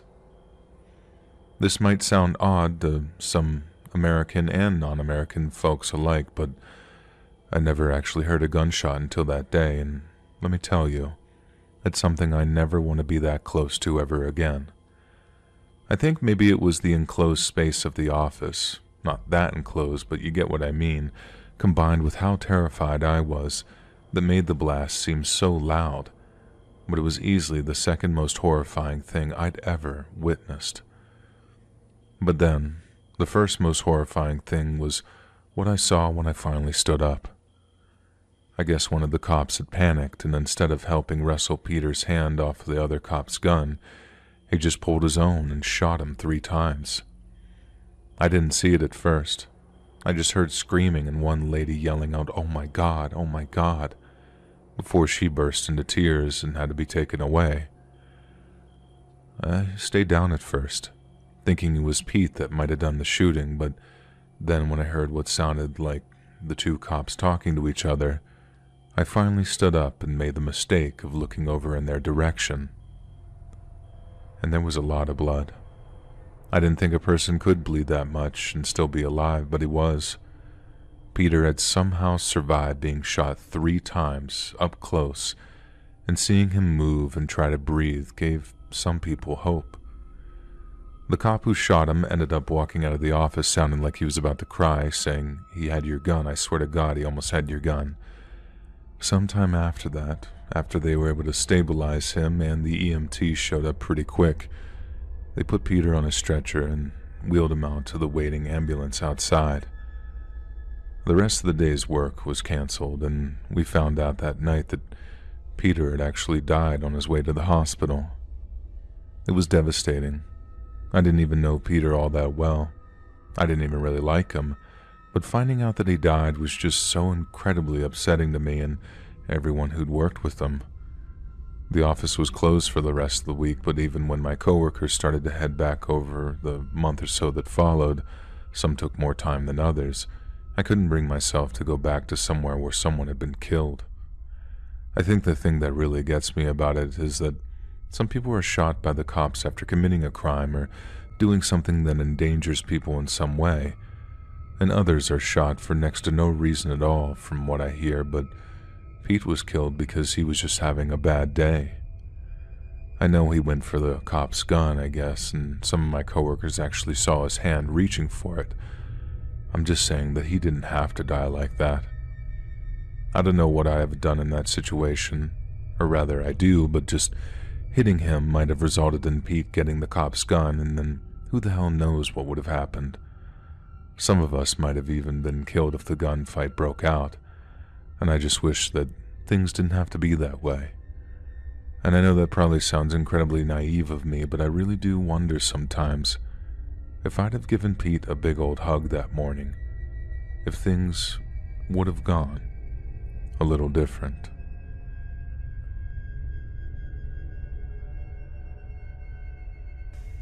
Hey guys, thanks so much for all the support. If you haven't subscribed to the channel yet, please feel free to do so.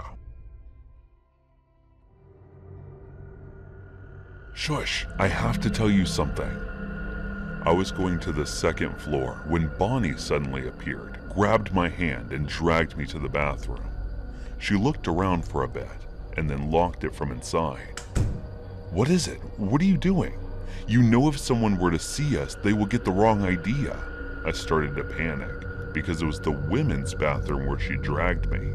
What I'm going to tell you is something very serious, so promise me that you won't tell anyone about it, she said, looking into my eyes with a dead serious look, which made my heart flutter a bit.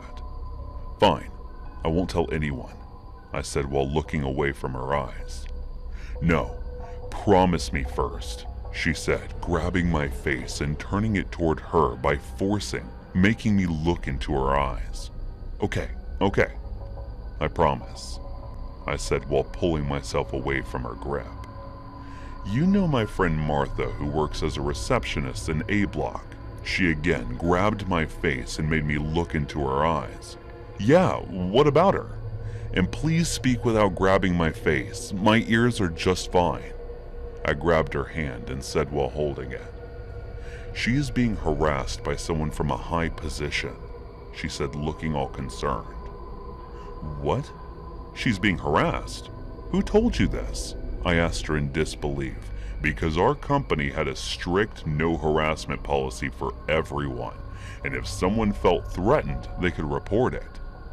I saw bruises on her back and took her to the cafe to ask her. She just wouldn't stop crying, but she did not tell me who's doing this to her, she said. Why have you not reported it yet? I asked. Did you not hear me earlier? It's someone working at a higher position, and if she cannot report it, it then means that they have influence to affect the decision of the security department as well, she said and took out her phone. What are you doing on your phone? I looked at her phone and asked. I sneakily recorded half of Martha's conversation so I can report it for her instead, she said, and started to type something. What do you think you're doing? I snatched her phone away from her hand. I'm mailing this to the director, she said with a brave, innocent look in her eyes, which made me want to kiss her and at the same time bump my head purposely on the wall. What if the director is the one harassing her? Don't forget that most of these meetings are held in that place. I erased the message she was typing and handed the phone back to her.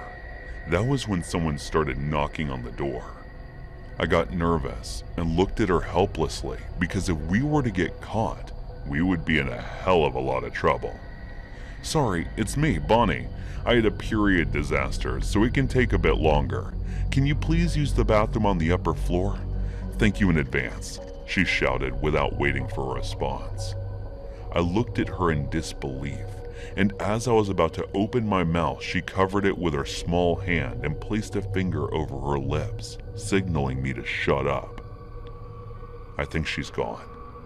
She waited for a while and then removed her hands. I know, so please check if anyone is outside and let me go. I'll slip into the smoking area and no one will notice, I said. She nodded in response and slightly opened the bathroom door to look around. You can go now. There's no one outside. And meet me after the office so that we can come up with a plan, she whispered in my ears, and then let me go. I anxiously left the bathroom and went directly to the smoking area. I finally took a sigh of relief when I noticed that there was no one around. There was no surveillance cameras near the bathroom and smoking area, and they were so close, so it was the safest place. After a while, I went back to work and tried to focus on that, but I could not stop thinking about how close Bonnie was to me, and that it was so hard to think straight and focus on what she was saying. Still, I managed to do that. After work, I headed out first and called Bonnie. She told me that she was already waiting for me in the park near the coffee place. I immediately drove there and saw her sitting on a bench, and as soon as I reached there, she told me that she had already thought of a plan by then. I was impressed, but then I remembered it was Bonnie, and her ideas were also pretty bizarre. So I thought it'd be best if I hear it out first, then concluding that we should apply it. I was surprised to hear the idea was pretty good this time. All I had to do was buy her the micro hidden camera and fit it into a necklace. The next day, I told Bonnie that the necklace she wanted would arrive by tomorrow morning, and she just nodded her head. We decided not to speak that much with each other in the office, so no one suspects anything. Well, it was Bonnie's idea, and unnecessary because everyone in the office knew we were childhood friends. So now they were thinking that either we had a major fight or we have started to date, which, by the way, I made clear, saying that we had a fight and Bonnie was angry with me. They pretty much believed my lie, and I wasn't that surprised either. When the necklace was delivered, I called her to my place and gave it to her. The next morning, she gifted it to Martha and made her wear it forcefully. But Martha was naive, and she did not suspect a thing. She technically threatened her to keep wearing it at all times no matter what, because it's a symbol of their friendship. After that, she let her go to work. Trust me when I say that sometimes Bonnie scares me. 2 days later, Bonnie went ahead and asked Martha to give the necklace back to her, but she gave her an excuse, saying the necklace she wanted to gift her was exchanged by someone else's, and that person was asking for it back. I don't know where she came up with such excuses, but what surprised me even more was that Martha believed her and gave it back. The necklace had a hidden camera, and there was a chip in it that had recorded everything that had happened with Martha for the past 2 days. She removed the chip from the necklace and then took it home with her to search for evidence. That night, I got a call from her around 11:58 p.m., and she told me that she found the person who was harassing Martha. I suggested she tell Martha about it first before risking everything and exposing that person with her permission. The next day, we called Martha to the same park and told her about everything. She started crying and begged us to release the video on the office's online forum because she was tired and fed up with all of this. She told us that she was thinking of committing suicide today if we did not call her. We posted the video anonymously, and everyone, including directors, managers, and security heads, everyone saw it. It was the senior manager who managed the security department. We understood why she did not report it as soon as we saw the video. When we got to the office the next morning, someone came up and said, "Hey, do you know that senior manager of security not only got fired, but arrested as well for harassing an employee? He is a complete pervert. We don't know who the employee is because her face was blurred out in the video." As he said that, I looked over to Bonnie, who was focused on her work and smiling.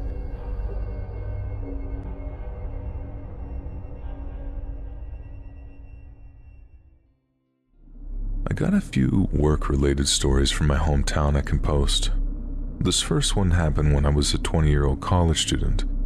At the time, I worked in a, let's say, rustic-looking gas station. It wasn't a building by itself either. Rather, it acted more like a booth that was attached to a supermarket. The booth itself is located a bit off-site on the other side of this huge parking lot, but the supermarket owns it. The booth faces the store, but it has a huge woodland area directly behind it. The door to the booth faces left into the woods, and I know I'm being overly specific, but this is important. So the window in the booth is bulletproof, but only covers the front so you can't see directly to the left or right of the booth.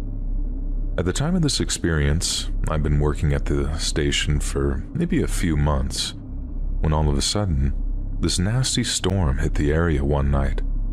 The rain was so bad that you could barely see 10 feet in front of you, and it was flooding all over the place. But the supermarket, being desperate for money, refused to close the booth down, so I showed up for my typical 5 to 11 p.m. shift in the pouring rain. 3 hours into my shift, the power goes out due to the storm, which by this point has gotten downright apocalyptic. It's pitch black out there, and the rain is coming down hard, so I decided to sit tight in the booth while I wait for a manager or something to either let me go or to fix the power. Of course, this means the phones are down, so I can't call in the store, and nobody in their right mind is buying gas, so I decided to start doing my booth chores like cleaning the counter, counting cigarettes, tidying the drawer, etc. Now, this next part will require a bit more background information, so bear with me. The booth itself is supposed to be locked at all times, but one of the new hires managed to break the key off inside the lock, making one of our managers break the lock so we all could get back inside. That lock still hadn't been replaced, but we were told to pretend the door was still locked. The door still had a deadbolt, but I found it annoying to fool with, so I mostly just left it unlocked. Whenever I'd go to open the door, I'd pretend to put the key in and make an audible ksh sound like a lock being opened. Anyway, back to me sitting in the unlocked booth in the pitch-black pouring rain. I'm in the middle of my chores when I hear something outside the booth, like a muffled sort of splashing sound. Again, there is zero visibility, so I press my ear against the door and I can clearly hear someone walking around the booth in the rain before stopping in front of the door. Before I can kick myself for not locking it, I hear that ksh sound, followed by the most dreadfully quiet couple of seconds.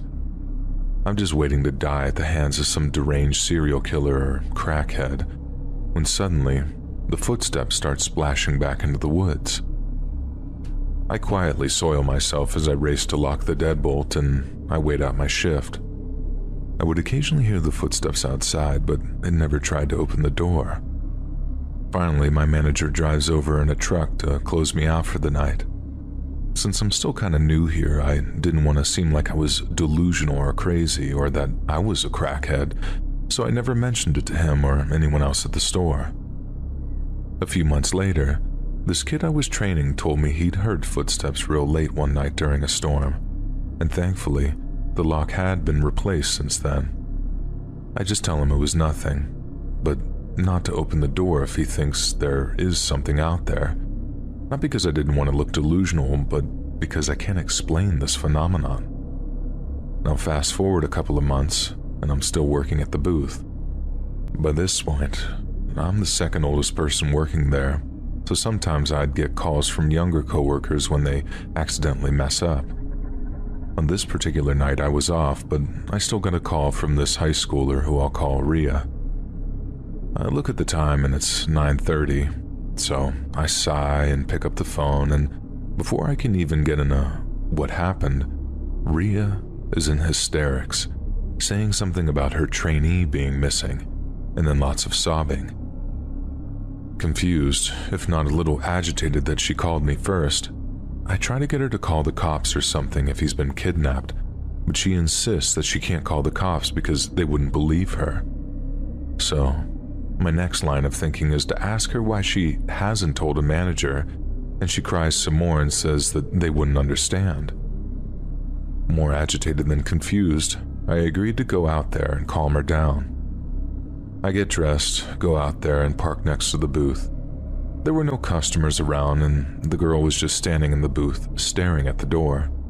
She spots me, opens the door, and starts sobbing, telling me to hurry inside. Eventually, I got her to stop crying long enough to tell me what happened. Apparently, she was training this new guy, Matt, who was an older guy about my age, and she said, the dude felt off, like a robot or something, and kept staring at her all dazed. Several times he would stop talking mid-sentence and ignored her attempts to address it. At this point, she's getting real uncomfortable and is about to call into the store about him when he starts sort of humming, she says. She described it as kind of like as if someone was attempting to imitate a purring cat, like they were breathing heavily and buzzing at the same time. So she reaches for the phone, and he reacts by grabbing her hand and just staring at her. She starts bawling at this point, begging him to stop, and he lets go of her hand, then opens the door and just sprints off into the woods out of sight. She said he came back a few minutes just before I got there and asked to be let back in, but she refused, so he just ran back into the woods. At this point, I'm either thinking he picked up on the meth phase that the neighborhood was slinging around or that she's being dramatic. Regardless, the story sounded pretty dangerous and we needed to call the cops or something at least. I tell her we're going to call the cops and then we're going to walk outside and wait for them, but she doesn't want to go outside. She says that she can almost feel him waiting out there. Tired, irritated, and not really buying the story, I just say screw it. She can stay in the booth and call the cops while I make sure the tree line is clear. I take this weak little flashlight that I stashed out there after the first story and go outside to start scanning the tree line. I barely begin shining the light around when suddenly the hair stands up on the back of my neck as I hear this humming noise. She described it rather well too, because it sounded kind of like cicadas mixed with breathing. I look inside the booth and she's curled up in the chair, staring to my left. I didn't even look where she was staring, I just immediately booked it back to get inside. But I left the keys with her, and she's not getting up to let me in. I'm pounding on the door while screaming at her to let me in, and the humming stops abruptly as I hear something behind me and to the left. It's Matt. He's standing just on the edge of the trees. My panic intensifies, and at this point, Rhea finally lets me into the booth, and I immediately deadbolt the thing shut. All of a sudden, Matt is right outside asking to be let back in. He says he's sorry, and that he got a bit nervous back there, and he begins circling the booth while he just repeats the same couple of excuses, asking to come in. This continues for maybe 5 minutes before the cops arrive, and Matt just begins to run off into the woods again. I end up having to explain to both the cops and our manager what happened, leaving out the weird humming. As far as I know, Matt never showed up, so they fired him and Rhea quit eventually, and that was the end of it. I was never particularly close to Rhea since she was still in high school when I was in college, so we never got to talk about what happened. I have no idea what happened that night though. Maybe Matt was just some doped up meth junkie who was capable of making some really weird noises. I'll never know. I guess it could explain why he bolted out of there when the cops began to show up, but that day is still quite a mystery to my mind. My boyfriend and I live in a big party city, so we're pretty used to strange neighbors and odd people. But 1 month ago, we had a really unsettling encounter. We just got the full context today. We live in a subunit of a larger house, and our landlord and one other person live in the other units of the house, and we noticed that our landlord had brought a few different dates over to the house. We didn't mind, and we weren't surprised when a girl was walking around the property. Last month, we went to sleep at about midnight and woke up 30 minutes later to knocks at the door. I told my boyfriend not to open it, but he said it was the girl that we saw earlier. I still felt very uneasy about the situation, so I put my clothes on and grabbed my keys and picked up our dog in case I had to run out the back door. I then go stand in the hallway next to the front door so I can hear the conversation, but she can't see me. She sounds very drunk and she tells my boyfriend that she's my landlord's fiancée. I am somewhat confused by this because of our landlord's other dates. However, she starts talking about how we're good tenants and mentions personal details about us, so we assume that she actually is his fiancée. She asked my boyfriend for a lighter for a cigarette, and we expect this to be the end of the interaction, but she then tells my boyfriend that our landlord is at a hotel cheating on her right now. My boyfriend responds with, "Oh, wow." And then she started flirting with my boyfriend. She invited him to come swim in our landlord's pool with her, and he declined. Now I'm starting to get less scared and more annoyed with this chick. She's rambling about a bunch of different topics and basically holding my boyfriend hostage. And finally, she gets to our neighbors. She starts going on some racist rant about them, using slurs that I have literally never heard in real life because they're that bad. And at this point, I'm pretty sick of this woman, so I step into the door frame and tell her that we have to wake up early. She was clearly shocked by me showing up, and this is when her face changes. She glares at me, and suddenly we aren't good tenants anymore, and she calls us white trash for not taking our garbage bins out in time for trash day. She screams that she's going to get us evicted if we don't get on her good side, and at this point we just close the door in her face. We had a really long discussion about whether or not we should complain to our landlord about her, and we assumed that he actually was dating this girl and that she just happened to be crazy. She probably caught him cheating and was trying to sleep with my boyfriend for revenge or something, but realized that wasn't going to happen. Eventually, we decided to text him. He apologized for the situation but was very vague.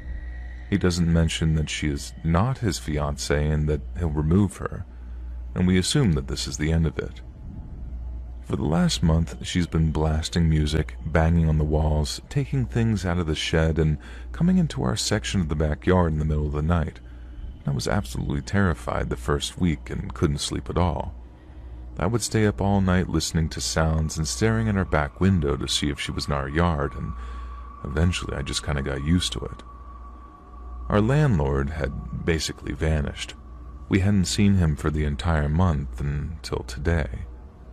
And today my boyfriend is walking our dog when he sees our landlord back on his porch, and our landlord finally tells us the full story. He went on a few dates with this woman and she seemed totally normal. Eventually, they go back to his section of the house, and when he wakes up, she's behaving much differently. He asks her to head out while he's at work, and he comes back and she's still there. And it turns out that this is what she does. She goes home with men and invades their home until they get her lawfully evicted. My landlord went to a different property for a month while he worked on a case to get her evicted. And we found out that she got served an eviction warning the same day that she came to our house, and that's why she was flirting with my boyfriend in an attempt to squat in our home. And that's why she was so angry when she found out that I lived there too. My landlord actually negotiated a way to get her out of the house a few days early. He bought her a one-way flight to another state, so if you live in the Midwest, watch out. She's coming north, and I'm very thankful that it's over here.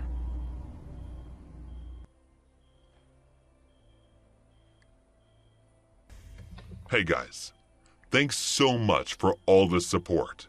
If you haven't subscribed to the channel yet, please feel free to do so.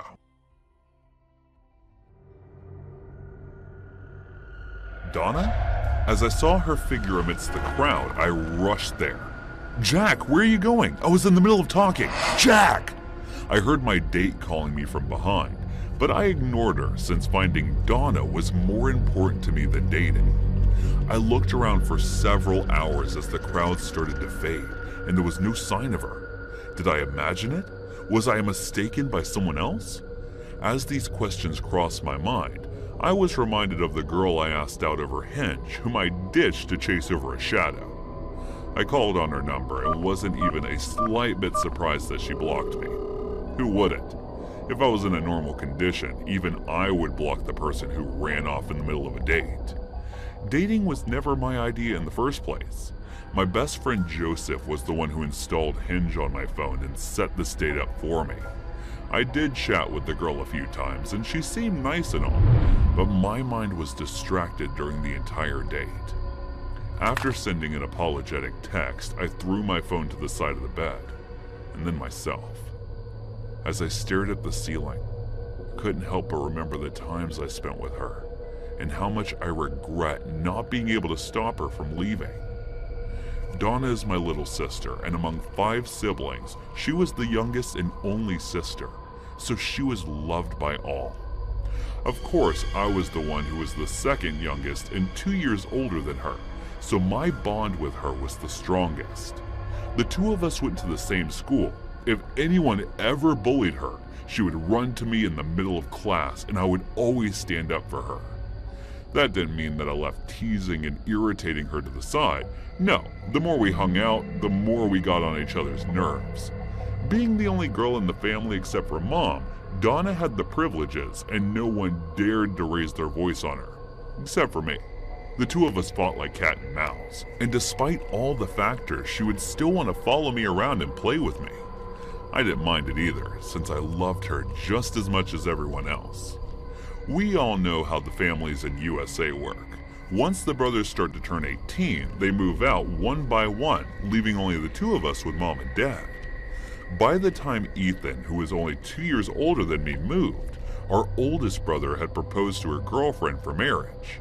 Even then, I didn't realize that my baby sister was starting to get quieter, and her behavior started to change. After Andrew's marriage, Logan also decided to start his family and moved with his fiancée.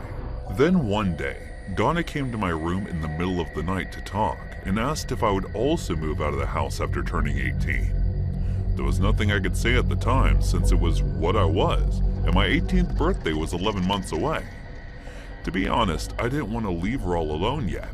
I wasn't ready, but I knew very well that our parents wouldn't agree to me staying till her 18th birthday, so I didn't have a say in this. Besides, I'd already started to look for a place and was saving up money by working part-time. Judging my silence as a yes, she quietly got up and rushed out of my room. That was the first time I noticed my sister's changed behavior. Otherwise, she was always the stubborn type, and would often keep repeating her question until I gave her the answer she wanted to hear. Ever since that day, the talking between the two of us went to a bare minimum. The only time she would speak to me was when there was something necessary. I thought maybe she needed some time, looking at how all the drastic changes in her life were taking place, so I didn't think much of it and let her be. But her solitude went on way too long, and she ended up cutting me off completely, which started to concern me. We had fought before, and there were times when we went off to not talking to each other, but it never lasted more than 2 days, and at the end of the day, we would always end up talking among one another. A month before my birthday, she came to my room once again and asked if I had time to talk. "Sure, why don't you sit down first?" I said, clearing up my clothes off the bed. "I've asked Mom and Dad that I would be moving in with my boyfriend, and they have given me permission. So I was thinking I should tell you as well." I was confused at what I just heard. She wasn't even 16 yet. "What are you talking about, Donna? Why would Mom and Dad allow that?" As I asked her, she just shrugged her shoulders and looked me in the eyes. "You're not kidding, are you?" My voice was still filled with doubts, thinking she was pulling some sort of prank to stop me from moving out. "Why would I do that? You can ask our parents if you don't believe me." As she said that, my anger rose, and I ended up raising my voice. "Are you out of your mind? You want to live with a boy, and do you have any idea how dangerous it is?" Her expression changed, looking at me shout at her. It wasn't irritation, sadness, or anything, and it was something I couldn't tell at the moment. I rushed to Mom and Dad's room to ask if it was true that they had given her permission, and leaving me dumbfounded that they said yes, along with the lines that they had met the guy and he seemed rich and nice. Did they even love any of us? After arguing with them for almost an hour, I stormed outside the house without even looking at Donna. I didn't want to go back, so I stayed over at Joseph's place for the night. The next day when I got home, I noticed my sister wasn't there. For some reason, my heart started beating loudly, and the feeling of agitation started to take over my senses. I called Mom to ask if they were together, but she stated that she left her home this morning. Her voice sounded carefree as just she said she might be hanging out with her boyfriend, so I rejected the call. But for some reason, this situation seemed alarming to me. I rushed to her room only to find that her things weren't there anymore. Her clothes, shoes, makeup, and even books. Everything was gone. Was she planning on running away from the start? I tried calling her number, but she didn't pick up, and after several times, she turned her phone off. Having no idea who her boyfriend was, my perturbation only grew stronger by the minute. I again gave a call to Mom and asked about her boyfriend, but looking at how she didn't even remember his name, I was more than disturbed. Even Father had no idea about who he was and where he lived. I couldn't understand why in the world they permitted her to move in if they didn't even have basic information on the boy. Were they so eager for us to move out? I asked every possible person I knew she had contact with, and none of them had a single clue about her whereabouts or her boyfriend. After searching for her for days, I went to the police to report her missing, and as I was done with that, I went back to the house. And since my parents were so eager to see us move out, I did too. The news of her running away was shared with the other brothers as well, and everyone's trying just as hard as I am to look for her. But as all of them have a family to take care of, their time gets shared with them. That was the entire reason I was not ready to date. But Joseph keeps forcing me to move my life along with the search and keeps setting me up on dates on Hinge. The only reason I have this app is to see if my sister's profile pops up someday. I can find her. I hope she's alive and well. Whatever it is, she's still my 16-year-old little sister, and I don't want her to get hurt.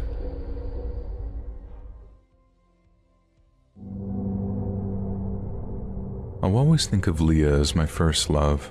It just wasn't meant to be. It didn't seem fair to either one of us. I was going off to college halfway across the country. Even at that age, I knew long-distance relationships just didn't work. There may have been a small amount of selfishness involved in my decision, but I assumed Leah would be fine. I put it off as long as I could. With just a week left, I broke the news, and it didn't go well. I spent the entire night trying to convince her that it was for the best, but she never fully seemed to accept it, and things would just get messier from there on. I left that Friday and put that part of my life behind me. Classes kept me busy during the week, but I also worked hard to make friends. Meeting new people isn't hard when you live in the dorms. I was there maybe a month when I met Stacy. She was a sophomore living on the floor above me. We had a lot in common and began dating exclusively almost immediately. This was also about the time the letters started. It was like she knew that I'd met someone and wanted to destroy it. From then on, a week didn't pass without a letter from Leah. I read them and sometimes wrote back in the beginning, but they all began to sound the same after a point. When I returned home for Christmas, she showed up unannounced. She couldn't understand why I had stopped answering the letters. I had explained it over and over. The relationship was done, and it was past time to move on. I felt like I was speaking to a wall at that point. Not a single word got through to her, and I reached my boiling point. I told her to go away and never bother me again. I left her alone on that porch to cry herself out, and she finally left at around 4 a.m. I felt bad for doing things that way, but I just wanted it all to be over. If it took being cruel, so be it. She'd be better off in the long run, and the remainder of my holiday was quiet. I returned to school with a positive outlook and a renewed vigor. It finally appeared my Leah problem was solved, but instead, she escalated things to an entirely new level. Everything came to a head one night in my dorm room. Stacy and I were watching a movie with the lights off. There may have been a little light petting going on. I was occupied when Stacy started yelling. I looked up to see her pointing at the window. Through a small crack in the blinds, I could see a pair of eyes looking in. I grabbed the string and pulled the blinds up. Leah was standing there with a shocked look on her face. I called campus security without saying a word to her. She ran off, but was caught trying to get away a few minutes later. I was determined to end it right there and then. I intended to press charges and get a restraining order against her, and I urged Stacy to do the same. And to her credit, she came up with a better and less complex idea. When security asked what I wanted to do, I put it into Leah's hands. I promised I would take no further action if she promised to leave that second and never contact me or Stacy ever again. It was a big risk, but I was willing to take it. I guess there was still that small part of myself that felt guilty for the breakup. She reluctantly agreed, and the officers allowed her to leave. To be honest, I never expected her to keep the agreement. Nonetheless, it's been 9 years, and I've received no visits, texts, or phone calls from her. There was one short sympathy letter that she sent upon the death of my grandfather. I was so comforted by that thought that I just let it pass. I can't speak as to whether or not Stacy has heard anything, but I suspect that she's had the same experience. I did return home to work in my dad's company after college and have seen Leah around town on occasion, and we just do our best to avoid each other. I've been told in the intervening years that she is married and began a family, and I wish her all the luck in the world and hope the marriage proves to be a very long and happy one.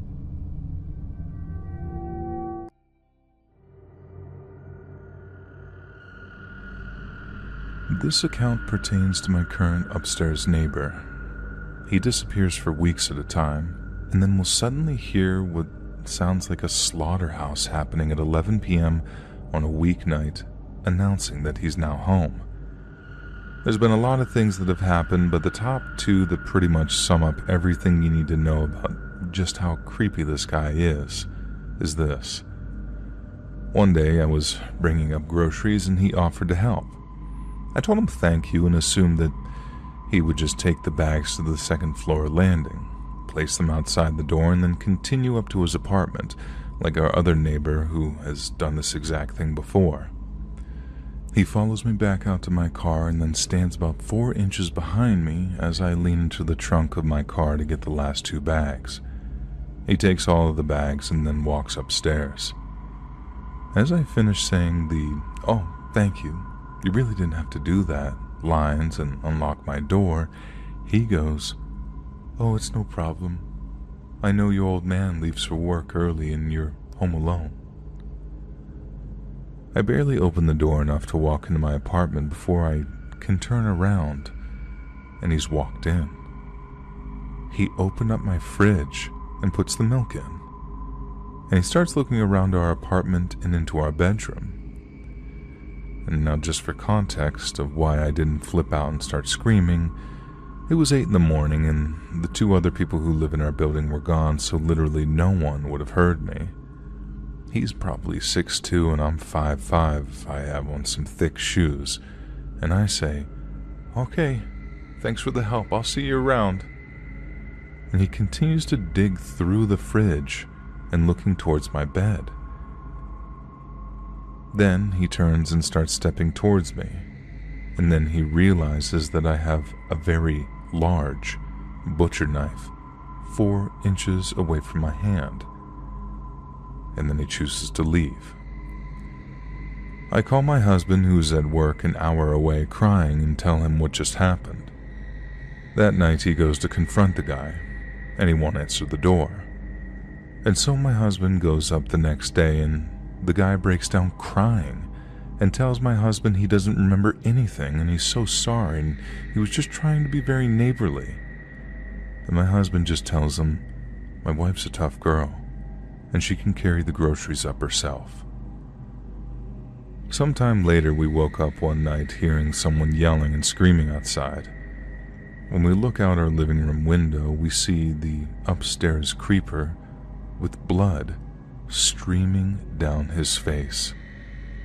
He could barely stand, screaming at the police, "I'm not going to the damn hospital." Apparently, he had gotten into a fight at the pool hall down the street with 4 or 5 other guys and gotten his ass kicked. Eventually, the cops got a hold of him and took him to the hospital in cuffs. And the next morning, I went to go get groceries alone, and my husband didn't have to work that day.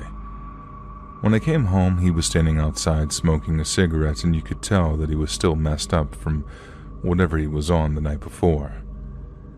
This time, he walked straight up to the car and acted like he was waiting for me to get out, but he stood by the trunk.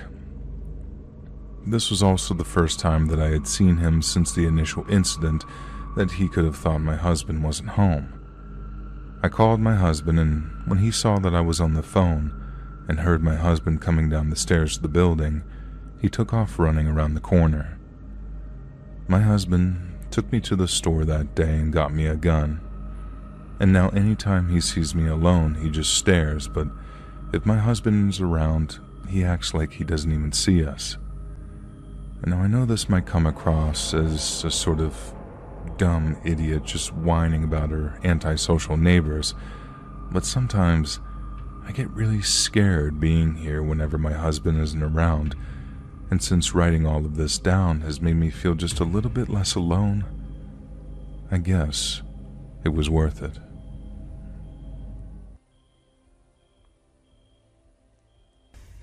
Hey guys, thanks so much for all the support.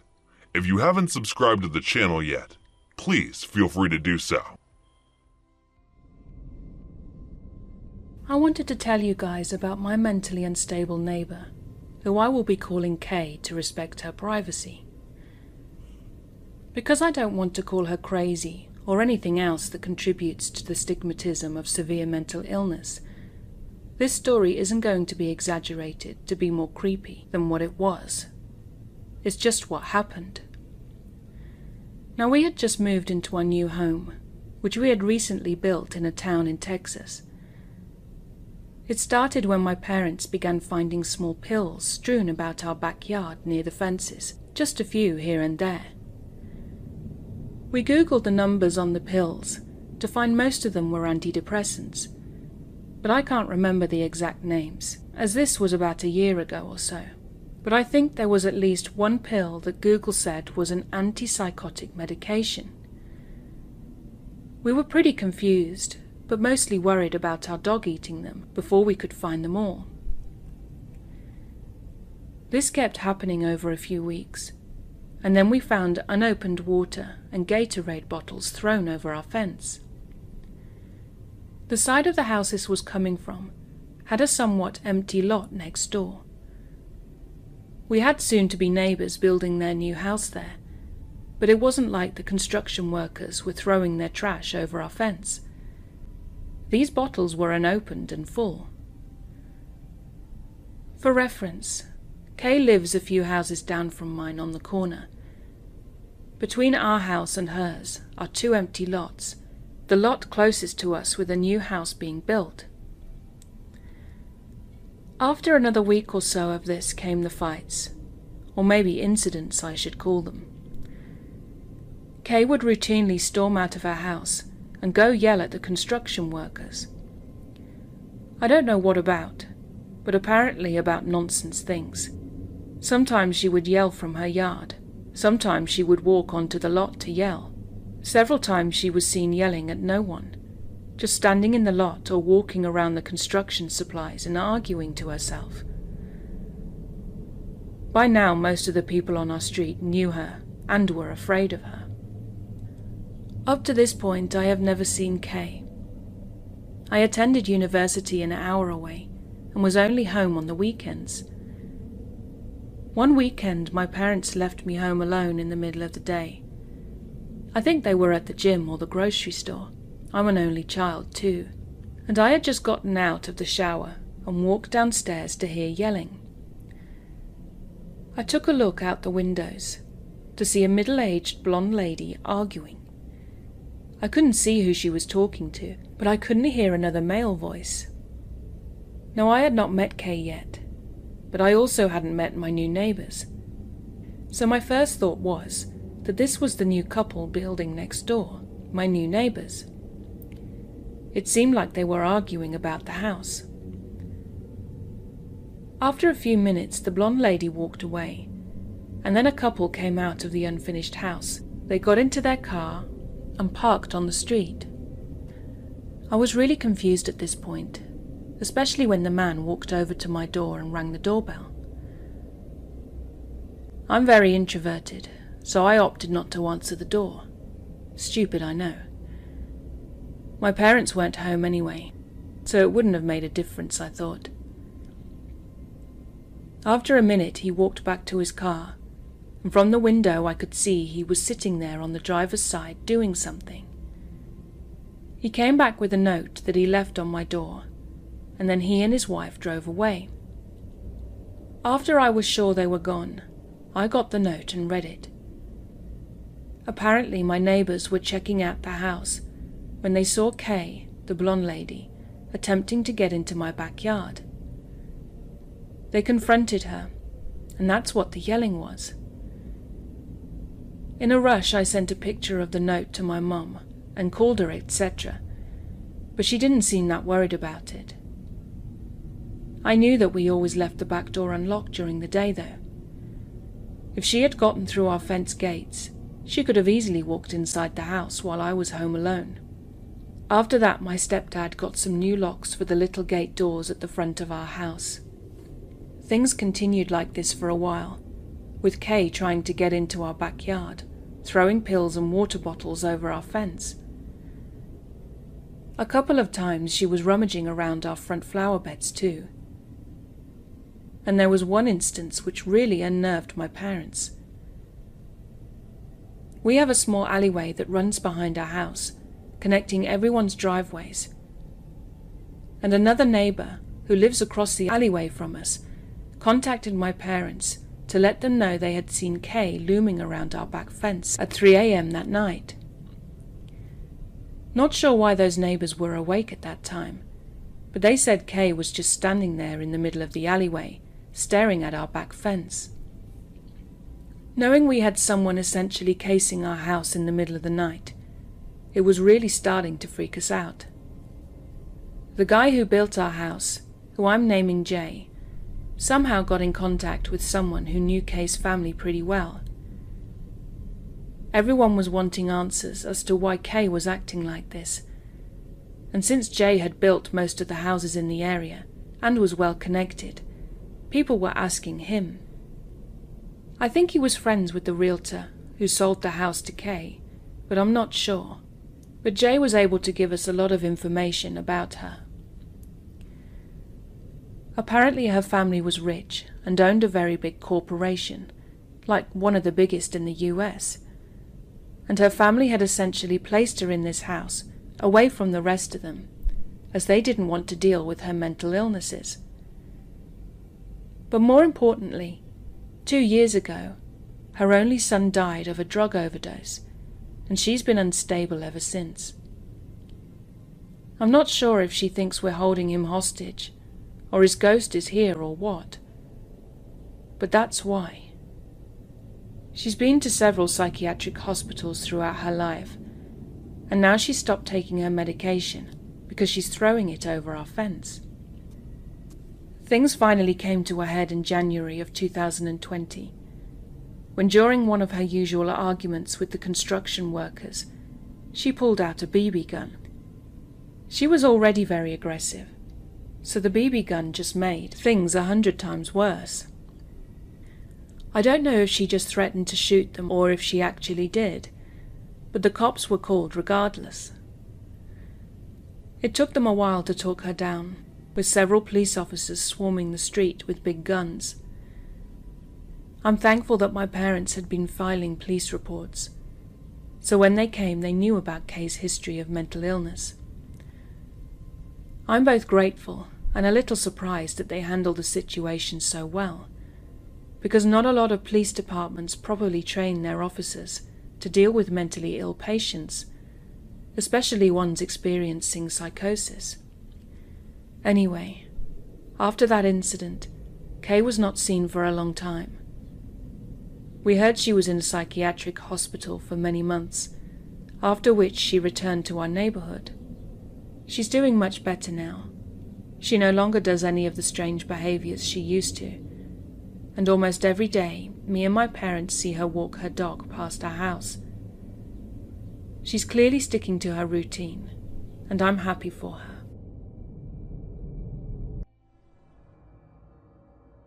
I live in a small rural community in the eastern United States. It's a nice little town, and because of my work in the medical field, I've met some interesting folks. I'm also familiar with law enforcement and emergency personnel. Small town life is not as dull and uneventful as people think, especially since everybody knows somebody who knows somebody. I have a lot of stories to share, but since this one just happened, I'll start here. Because it's still very recent and the investigation is ongoing, I have to be vague with some details, but I needed to tell someone. I'm single and live alone. Due to a stalker, I've moved twice, but that's another story for another time.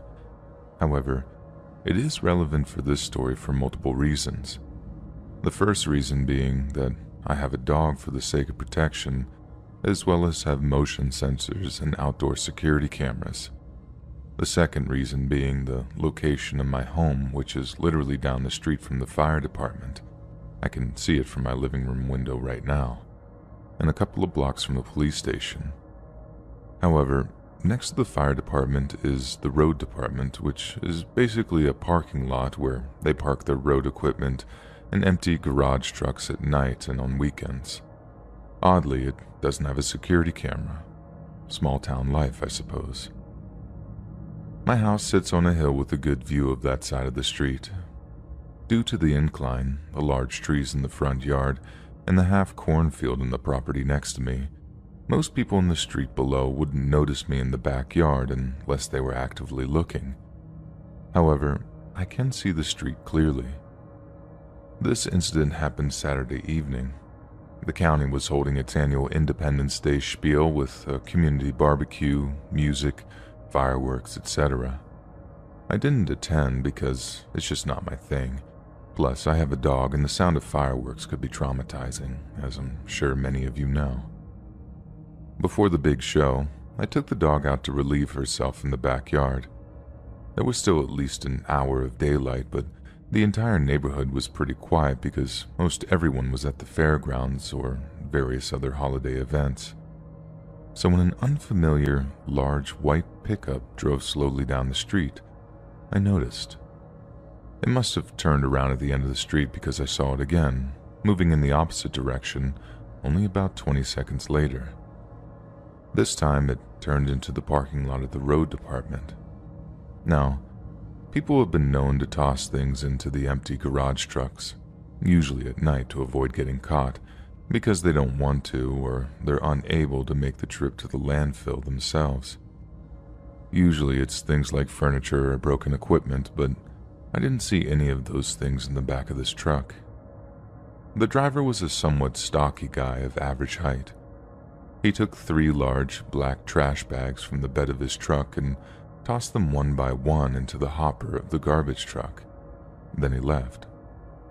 Now, I swear I'm not one of those meddling rear window types who always thinks activity is suspicious and that their neighbors are up to no good, but something about this didn't sit right with me. Normally, when I see people tossing their garbage into the trucks and leaving, I don't bother reporting it because it's relatively harmless.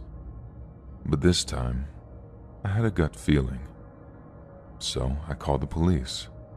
If anything, they could get the guy for illegally dumping trash from a barbecue or whatever. While I'm on the phone with dispatch, I put my dog inside to cut down on distractions while the officers investigate. A few minutes later, an officer arrived and I crossed the street to meet him, gave him a description of the events, and pointed out which of the trucks the man had tossed the bags. He found the bags, took photos. He put on gloves and told me to stay back. The bags were tied in a knot at the top, and it took him a minute to untie one because of the gloves and how tight the knot was. But eventually he got it open, looked inside for a few seconds, then twisted it closed and took a few steps back. "Dear God," he hissed under his breath. "What?" "It's a body." I felt sick. I could tell he felt sick too. I saw him grow pale. His hand was trembling when he held the radio. Even his voice was shaking as he gave the code to dispatch. The dispatcher sounded confused when she asked him to repeat it. Within 10 minutes, the county sheriff was on the scene. Even he looked sick at the contents of the bag. The coroner arrived about 10 minutes after that, and the first officer walked me back to the house along with another one who arrived at the same time as the coroner.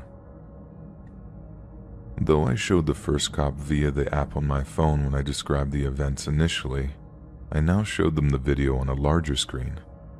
The camera caught footage of the truck as it drove by both times, as well as pulling into the parking lot, though unfortunately not a clear view of the license plate or the man tossing the bags out of frame. We watched the footage over and over, pausing frames, the officers taking notes. Ultimately, they requested this footage as well as a copy of the files from the past week to see if the truck had been in the area before. I've also been saving footage until the road department installs their own camera this week. Because this is still fresh, I don't know many more details. I know the body was in pieces, as they said, but I don't know the age of the victim, the gender, cause of death, any of that. Information hasn't been released to the public yet. I don't know if the coroner has ever been able to identify the body yet. A police cruiser has been parked at the fire department next door for constant surveillance in case the guy comes back. The guy who dumped the body was likely a local. How else would he know that he could dump there? He probably thought it'd get buried in other people's illegal trash accumulated over the holiday weekend, and the sanitation crew wouldn't have bothered to investigate. When I think about how this guy lives in my community, it makes me physically ill.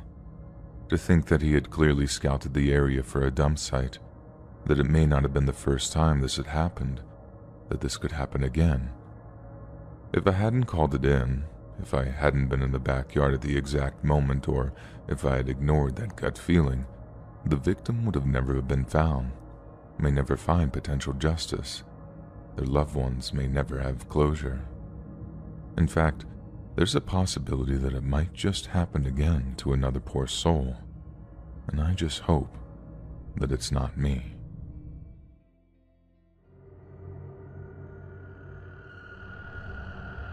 Before I officially started up my business, I used to work as like a general handyman, and on a very casual basis too. I was fresh out of the county and determined to turn myself around, but I barely had 2 cents to my name, so I just started hustling with whatever I could get my hands on. And about 6 months after, I had my own van, my own tools, and I had everything except a contractor's license. But that sure as hell didn't stop me from building my business and growing my revenue. About a year later, I was basically working on retainer for a landlord who operated multiple different properties across the city. Some were in nice areas, some were in not so nice areas, and I wasn't actually on retainer. We just joked that he gave me so much work that I might as well have been. Anyway, one day he asked me if I could fit some veneers on some old cabinets. So I tell him sure, get the address of the place that he wants me to visit, then headed over the very next morning to get it done. The tenant of the apartment I was working on had been asked to vacate while the work was going on, so I was free to do my thing, which for the most part consisted of applying a super strong adhesive to the cabinets before carefully fitting the veneers. I was about halfway through the job when I heard the key turning in the lock of the apartment's door. I waited until the tenant was within earshot, then called out an apology for the smell of the glue, which by that stage was still real strong and thick in the air. A second or so later, a woman of maybe 35 to 40 appeared in the doorway, and she looked at me with these big, wild eyes before asking me, "Where is it?" I was still halfway up a ladder at the time, so I'm halfway turned around on it when I ask her back, "Where's what?" Instead of answering me, she got really angry all of a sudden, stomped her way to the center of the room and told me word for word, "Tell me, or I'll kick you off that effing ladder." I start feeling incredibly vulnerable after that, so I start climbing down real fast in the hopes that she was only bluffing, or if she does kick the ladder, then I'll have less of a fall and less chance to really hurt myself. I expected some kind of confrontation when I got to the ground, so I can feel my adrenaline start kicking in as I stepped off that bottom rung and turned to face her. But by the time I did, she was gone. Gone in the sense that she was no longer in front of me, and gone in the sense that whoever I had just been talking to was gone too. She dropped to her knees, grabbed the open tube of adhesive that I'd been using, and started to sniff up these deep huffs of the fumes into her nose. I must have asked her something like, "What the hell, lady?" and then reached down to take her by the shoulder to try to pull her away from it. But the second I touched her, she turned and there was a totally different person looking back at me. The lady that walked into her apartment had been rude and confrontational, but the lady staring back at me now looked like she could have ripped out my liver, eaten it raw, and then asked for seconds. She screamed, "Get your effing hands off of me," shoved me, then went right back to huffing the tube of industrial strength adhesive that I had sitting at the bottom of the ladder. And I'm serious when I say it was like a transformation. Her eyes were different, still angry but full of something else too. She was like a mountain lion if a person got too close to her cubs, completely rabid, and even though she was small enough for me to toss, I got to admit that in that moment, I was goddamn terrified. She kept on huffing and puffing on that tube of glue until all that rage just seemed to wash away from her. Then once she was done, and with the tube of glue still in her hand, she got up, walked over to her couch, and just plopped herself down and lay there looking all blissed out like she didn't even know where she was. I remember telling her that I was going to get my stuff and put it in the van and get the hell out of there, and that she'd have to deal with her landlord if she wanted the rest of the cabinet veneers fitted. She just groaned at me and waved her arm as if to say, "Just go away already." And so I did. With her lying there like a zombie, I packed up my stuff and got the hell out of there before she decided that she wanted to help herself to the rest of my gear. I left her with that tube of adhesive too. That stuff can be expensive, but there was no way that I was about to risk getting my face ripped off by trying to pull it out of her hand. So I pack up my gear, trying to carry as much as possible out to the van just in case the glue-sniffing tenant decided to steal something. I managed to get everything except my ladder under my arms. Then on the way out, I started hearing this kid crying.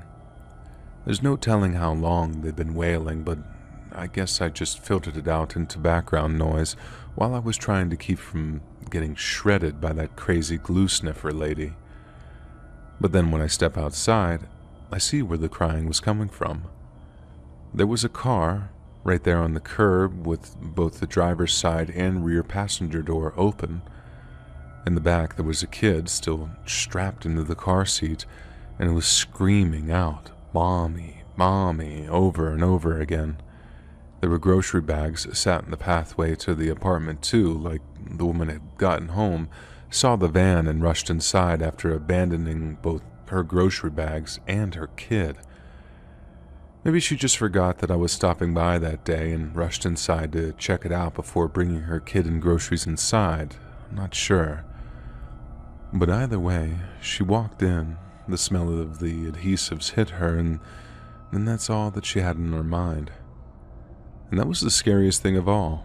Way scarier than the prospect of getting my face chewed off by this crazy lady.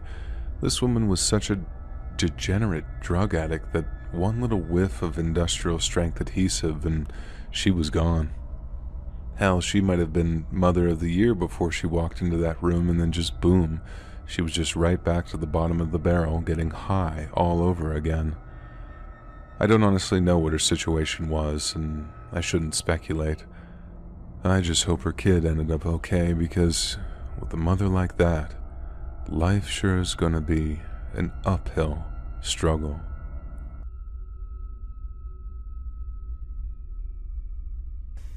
Hey guys, thanks so much for all the support.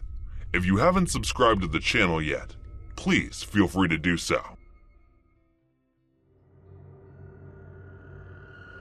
I used to work at a small elevator manufacturing company in data management back in 2021. And since this was my first job, I wanted to get as much experience as I could. But after working for a year and a half, I realized not everything is what it seems to be. They had a client with mall chains that had placed orders for almost 20 elevators by now in that company. But there was something that was going on in the company that he had no idea about. I happened to find out about it by mistake and was keeping quiet about it since I didn't want any problems with my work. That day, I got to the office a bit early and decided to take a walk around the building when I overheard the manager who was in charge of that client's order, talking to an inspector and offering him some bribe to lie to the client about the authenticity of the materials installed in the elevators. I couldn't believe what I just heard. This meant he was messing with the company's fund right under the CEO's nose. It's been almost 2 months since I found out, and since I knew he had enough authority to fire me before he could get fired himself, I tried to stay ignorant of what I heard that day, hoping for his lies to get exposed by some other means. And luckily, the client gave the annual maintenance contract for one of the lifts to a different company, which shed light on the usage of counterfeits. And it was not just only small parts, but the drive and machine as well. Our company started to receive angry phone calls the moment he found out the truth, and judging by the horrid expression on the manager's face, he was screwed. I was low-key enjoying this turn of events, since I was not the only one who knew of this now. It was like my prayers were listened to, and his corruption was finally revealed to the others. Anyway, so after many threatening calls received by employees on the manager's behalf, a one-on-one meeting was scheduled between the client and him. It was finally the day of the client's visit, and I was looking forward to the kick in the teeth he was going to receive for his wrongdoings. And judging by the surrounding, I wasn't the only one who was secretly enjoying his affliction. It seemed like other employees were also looking forward to his fall. Well, looking back at his nasty personality and the insults he had thrown at others, it was only right to do so. But there must be others who were involved in his scheme as well, since such a large-scale fraud right under everyone's nose was not something he could do alone. And there was that inspector as well, whom he was offering a bribe. We all saw the tall man with amber eyes getting escorted in by security, along with what looked like 3 bodyguards of his own. Well, it was something to be expected from someone who owned malls, so none of us were surprised by that. But since only he was permitted to enter the meeting room, the men he brought stood outside the room. The sweat drops on the manager's forehead were visible even from a distance as I saw him entering to meet the client, but he was trying his best to act nonchalantly. We wanted to hear what they were going to talk, so we moved a bit closer to the meeting room, and figuring from what broken words we were able to hear, the man was angrily demanding he inspects each elevator our company had installed and replace the knockoffs to the branded ones as per agreement he signed with the company. For those of you who don't know, the company that installs the elevator holds the key until the official handover, and there were only 2 or 3 elevators that had been completely handed over to this client. And I was sure about the first 2 elevators that were installed mustn't have been tampered with, since a different manager was in charge of them. After the client was pleased with the smooth performance of those elevators, he signed a contract for the rest of his malls.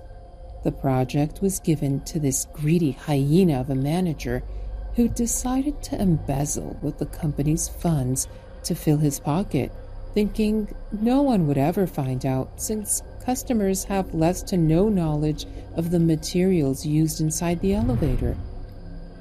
So, the manager continued to deny doing what the man was claiming, while saying that there was nothing wrong with those elevators, that the agreed materials were used in the installation. But when the man continued insisting on the inspection, he tried to change strategy by saying he would send an inspector through the company. Judging by the voice of the client that was slowly getting louder, he was losing his patience when he said he would bring his inspector, and all he needed were the keys to his elevator. We didn't need to stay close to the meeting room to hear what was going on, since it seemed like the conversation had turned into a heated argument where the manager was desperately denying to give the keys and continued saying that only the company's inspector was allowed to check on the lifts. He finally lost it, and now we were listening to the sound of punches being thrown. Since no one dared to step in, and there was no one in a higher position than the manager present at the moment, we let the fight continue.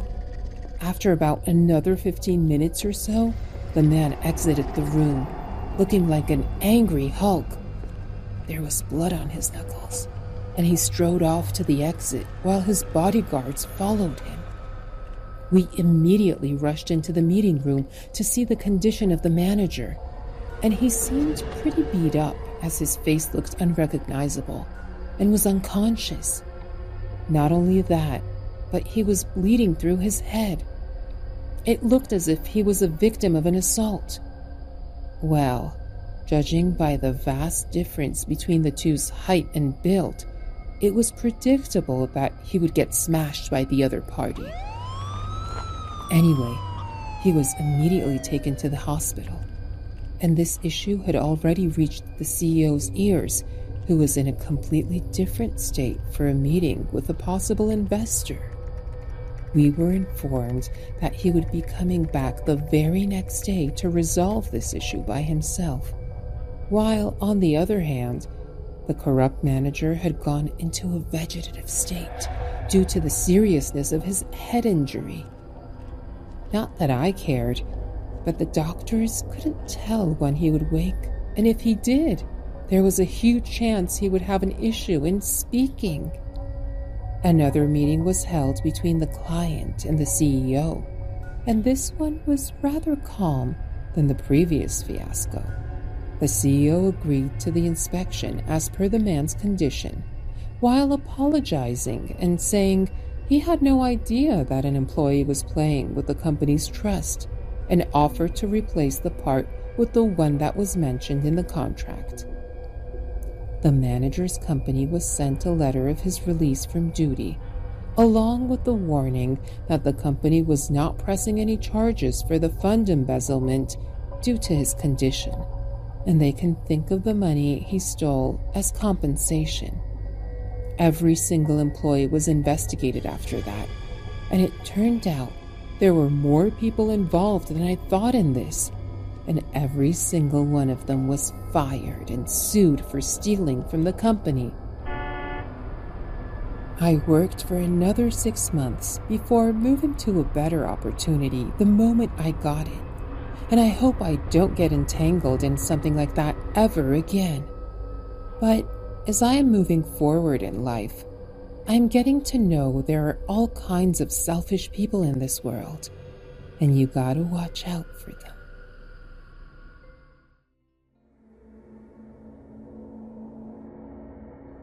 I believe it was the summer before I started high school. My mom's cleaning company was short a maid or two.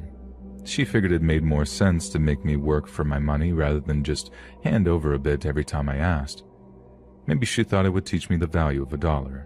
I'm not sure. Whatever her motivations, I was hired to cover the phones. This was a test to see if I could handle the workload. I must have passed because I was moved over to cleaning once the school year began. 5 days a week after school and all day Saturdays, I followed her and the other girls around town cleaning people's homes and offices. This routine continued for 4 years of high school and college. At the end of it all, I had a business degree and a 50% piece in the company. Another 10 years would pass, and as Mom would step further away from the day-to-day running of the operations, I would take on more responsibility. Until one day when she handed me her keys and wished me good luck. The business became mine, and with it, all its headaches and heartaches. I never completely stopped going out on jobs. The work kept me fit and in good standing with my clients. If I told you I enjoyed the actual job, I'd definitely be lying. However, by the time I left high school, I'd become almost disconnected from it. After 20 years of cleaning toilets and kitchens, I figured I'd seen it all and nothing could ever get to me. That was until the call for the Pearson job. The man who called sounded like a kind and amiable old man, if not a bit spacey. It took a moment or two for him to get to his point, and it sounded like a run-of-the-mill house cleaning gig. What I saw when I arrived sticks with me to this day. I was met at the door by the old gentleman and led to a bedroom. The acrid scent coming from the room punched me in the gut and caused me to retch.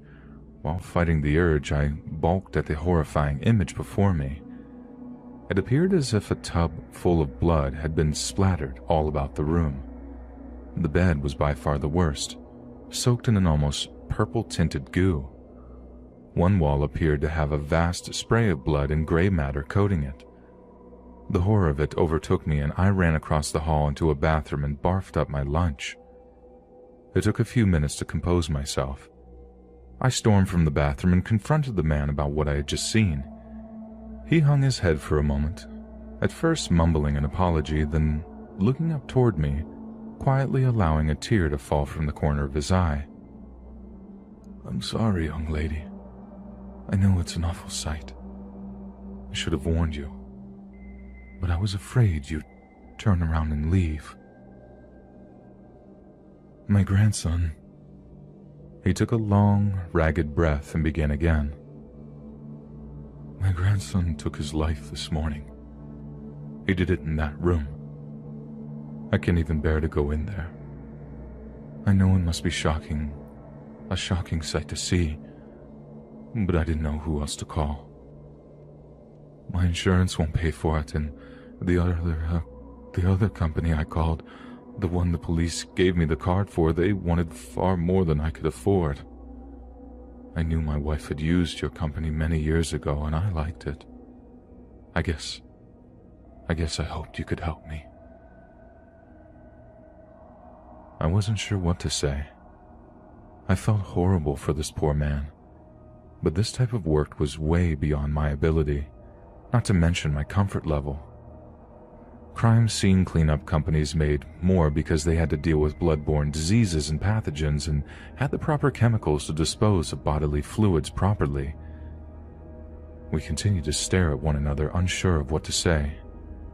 His eyes were now filled with tears. It was obvious what I had to do. I asked the gentleman for the cleaner's card. I spoke to them a moment and hung up. Before I could get the words out, I began to get choked up myself. I cleared my throat and began once more. "It's all taken care of, sir. Your family's been a good client in the past, and it's the least I could do." At that moment, I didn't actually remember the family, but it seemed an easy way to explain what I was doing. Although right that second I wasn't sure why I was doing it. "You don't have to worry about it. Consider it a thank you for the loyalty to our company." The old man's eyes lit up when I said this. His face was now one big, wet mess. "I don't know how to thank you, young lady. I didn't think there were kind people like yourself around anymore." He lunged upon me and wrapped me in a massive arms. I did the same, and we stood there for the next minute, locked in our mournful embrace. In an instant, we released one another, and I bid him goodbye.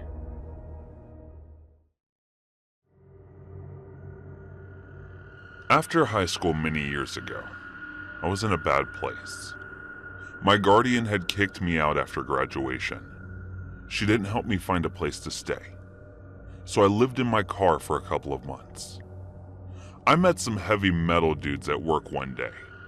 I'd seen them around town, and all my other friends knew who they were. Everyone loved them. We became friends over a couple months, and they offered for me to move in with him. I agreed. Looking back now, I wish I had just stayed in my car. My two main roommates were brothers named Andrew and Seth. They were in a band. They also believed in the occult and anything of that sort. I never really believed in that stuff, but I'm not one to tell someone what they should believe. They had let me live with them rent-free for several months, so who was I to complain? Being the only female in a house full of young men, I was always looking over my shoulder. You never know who you can trust, and turns out, I was right to worry. Over time, their friends started to stay with us for longer periods of time, sometimes weeks. Their friends were another group of brothers that they had gone to school with. There were 5 brothers in total, but only 2 stayed with us consistently. The younger brother Mark was very polite. He cleaned up after himself and always helped with the household chores. The other brother Adam had a laundry list of mental problems. He had apparently done some bad drugs back in the day, and he had developed into what seemed like psychosis of the religious sort. He had done time in prison for assaulting a woman with the Bible. He would often look you in the eye and tell you he could see how you would die. Once, he told me that I was possessed by a demon and I needed my soul cleansed. Everyone in the house knew he had these problems, but he was their friend. They helped him through the hard times and gave him a place to stay. Otherwise, he would be on the streets. I was always on guard around him after the things he told me. No one else seemed to be as concerned as I was. They should have been. One day I was sleeping, and my phone rang. I was my boss. He asked if I could come and work an hour early. It was only 12 p.m. I was broke and had nothing better to do. So I said yes. I got up and began getting ready to leave. I walked out into the living room to see Mark and Andrew sitting on the couch, while Adam sat on the floor by the TV. He was watching scripture videos on YouTube, some real end-of-day stuff. That was fairly common. So I went about my business. I said goodbye and left for work. My shift at work was almost complete when the phone rang. My boss answered, handed the phone to me and said, "It's for you." I was just a cashier, so I assumed it was a friend that couldn't reach me on my phone. I answered the phone and heard a man's voice that I didn't recognize. "Hi, this is Detective Williams. Something happened at your apartment today, and we need you to come into the station to talk to you about it." I left work immediately. I had assumed one of the brothers had been arrested for drug dealing or something. I was very wrong. I got to the station and was buzzed in. An officer escorted me to a small, cold room with a camera. He gave me a bottle of water and left me by myself for about 30 minutes. My mind was racing about what could have happened. He came back and informed me that Adam had stabbed and killed Andrew at around 1 p.m. I was shocked. I had just left the house an hour before it happened, and everything seemed fine. I asked if there had been a fight. The detective informed me that there hadn't been a fight, and it seemed to have happened out of nowhere. I gave my statement to the police and left with nowhere to go. Still in shock and confused and in my mind. Our apartment was a crime scene, so I went to another friend's house to watch the news report since the police wouldn't give me any information in the case. Over the next couple of days, the information began to be released. Adam hadn't just stabbed Andrew once, not twice, but he had stabbed him over and over and nearly decapitated him.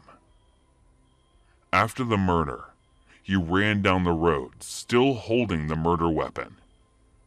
He called 911 and informed them what he had done. I watched the news report in horror.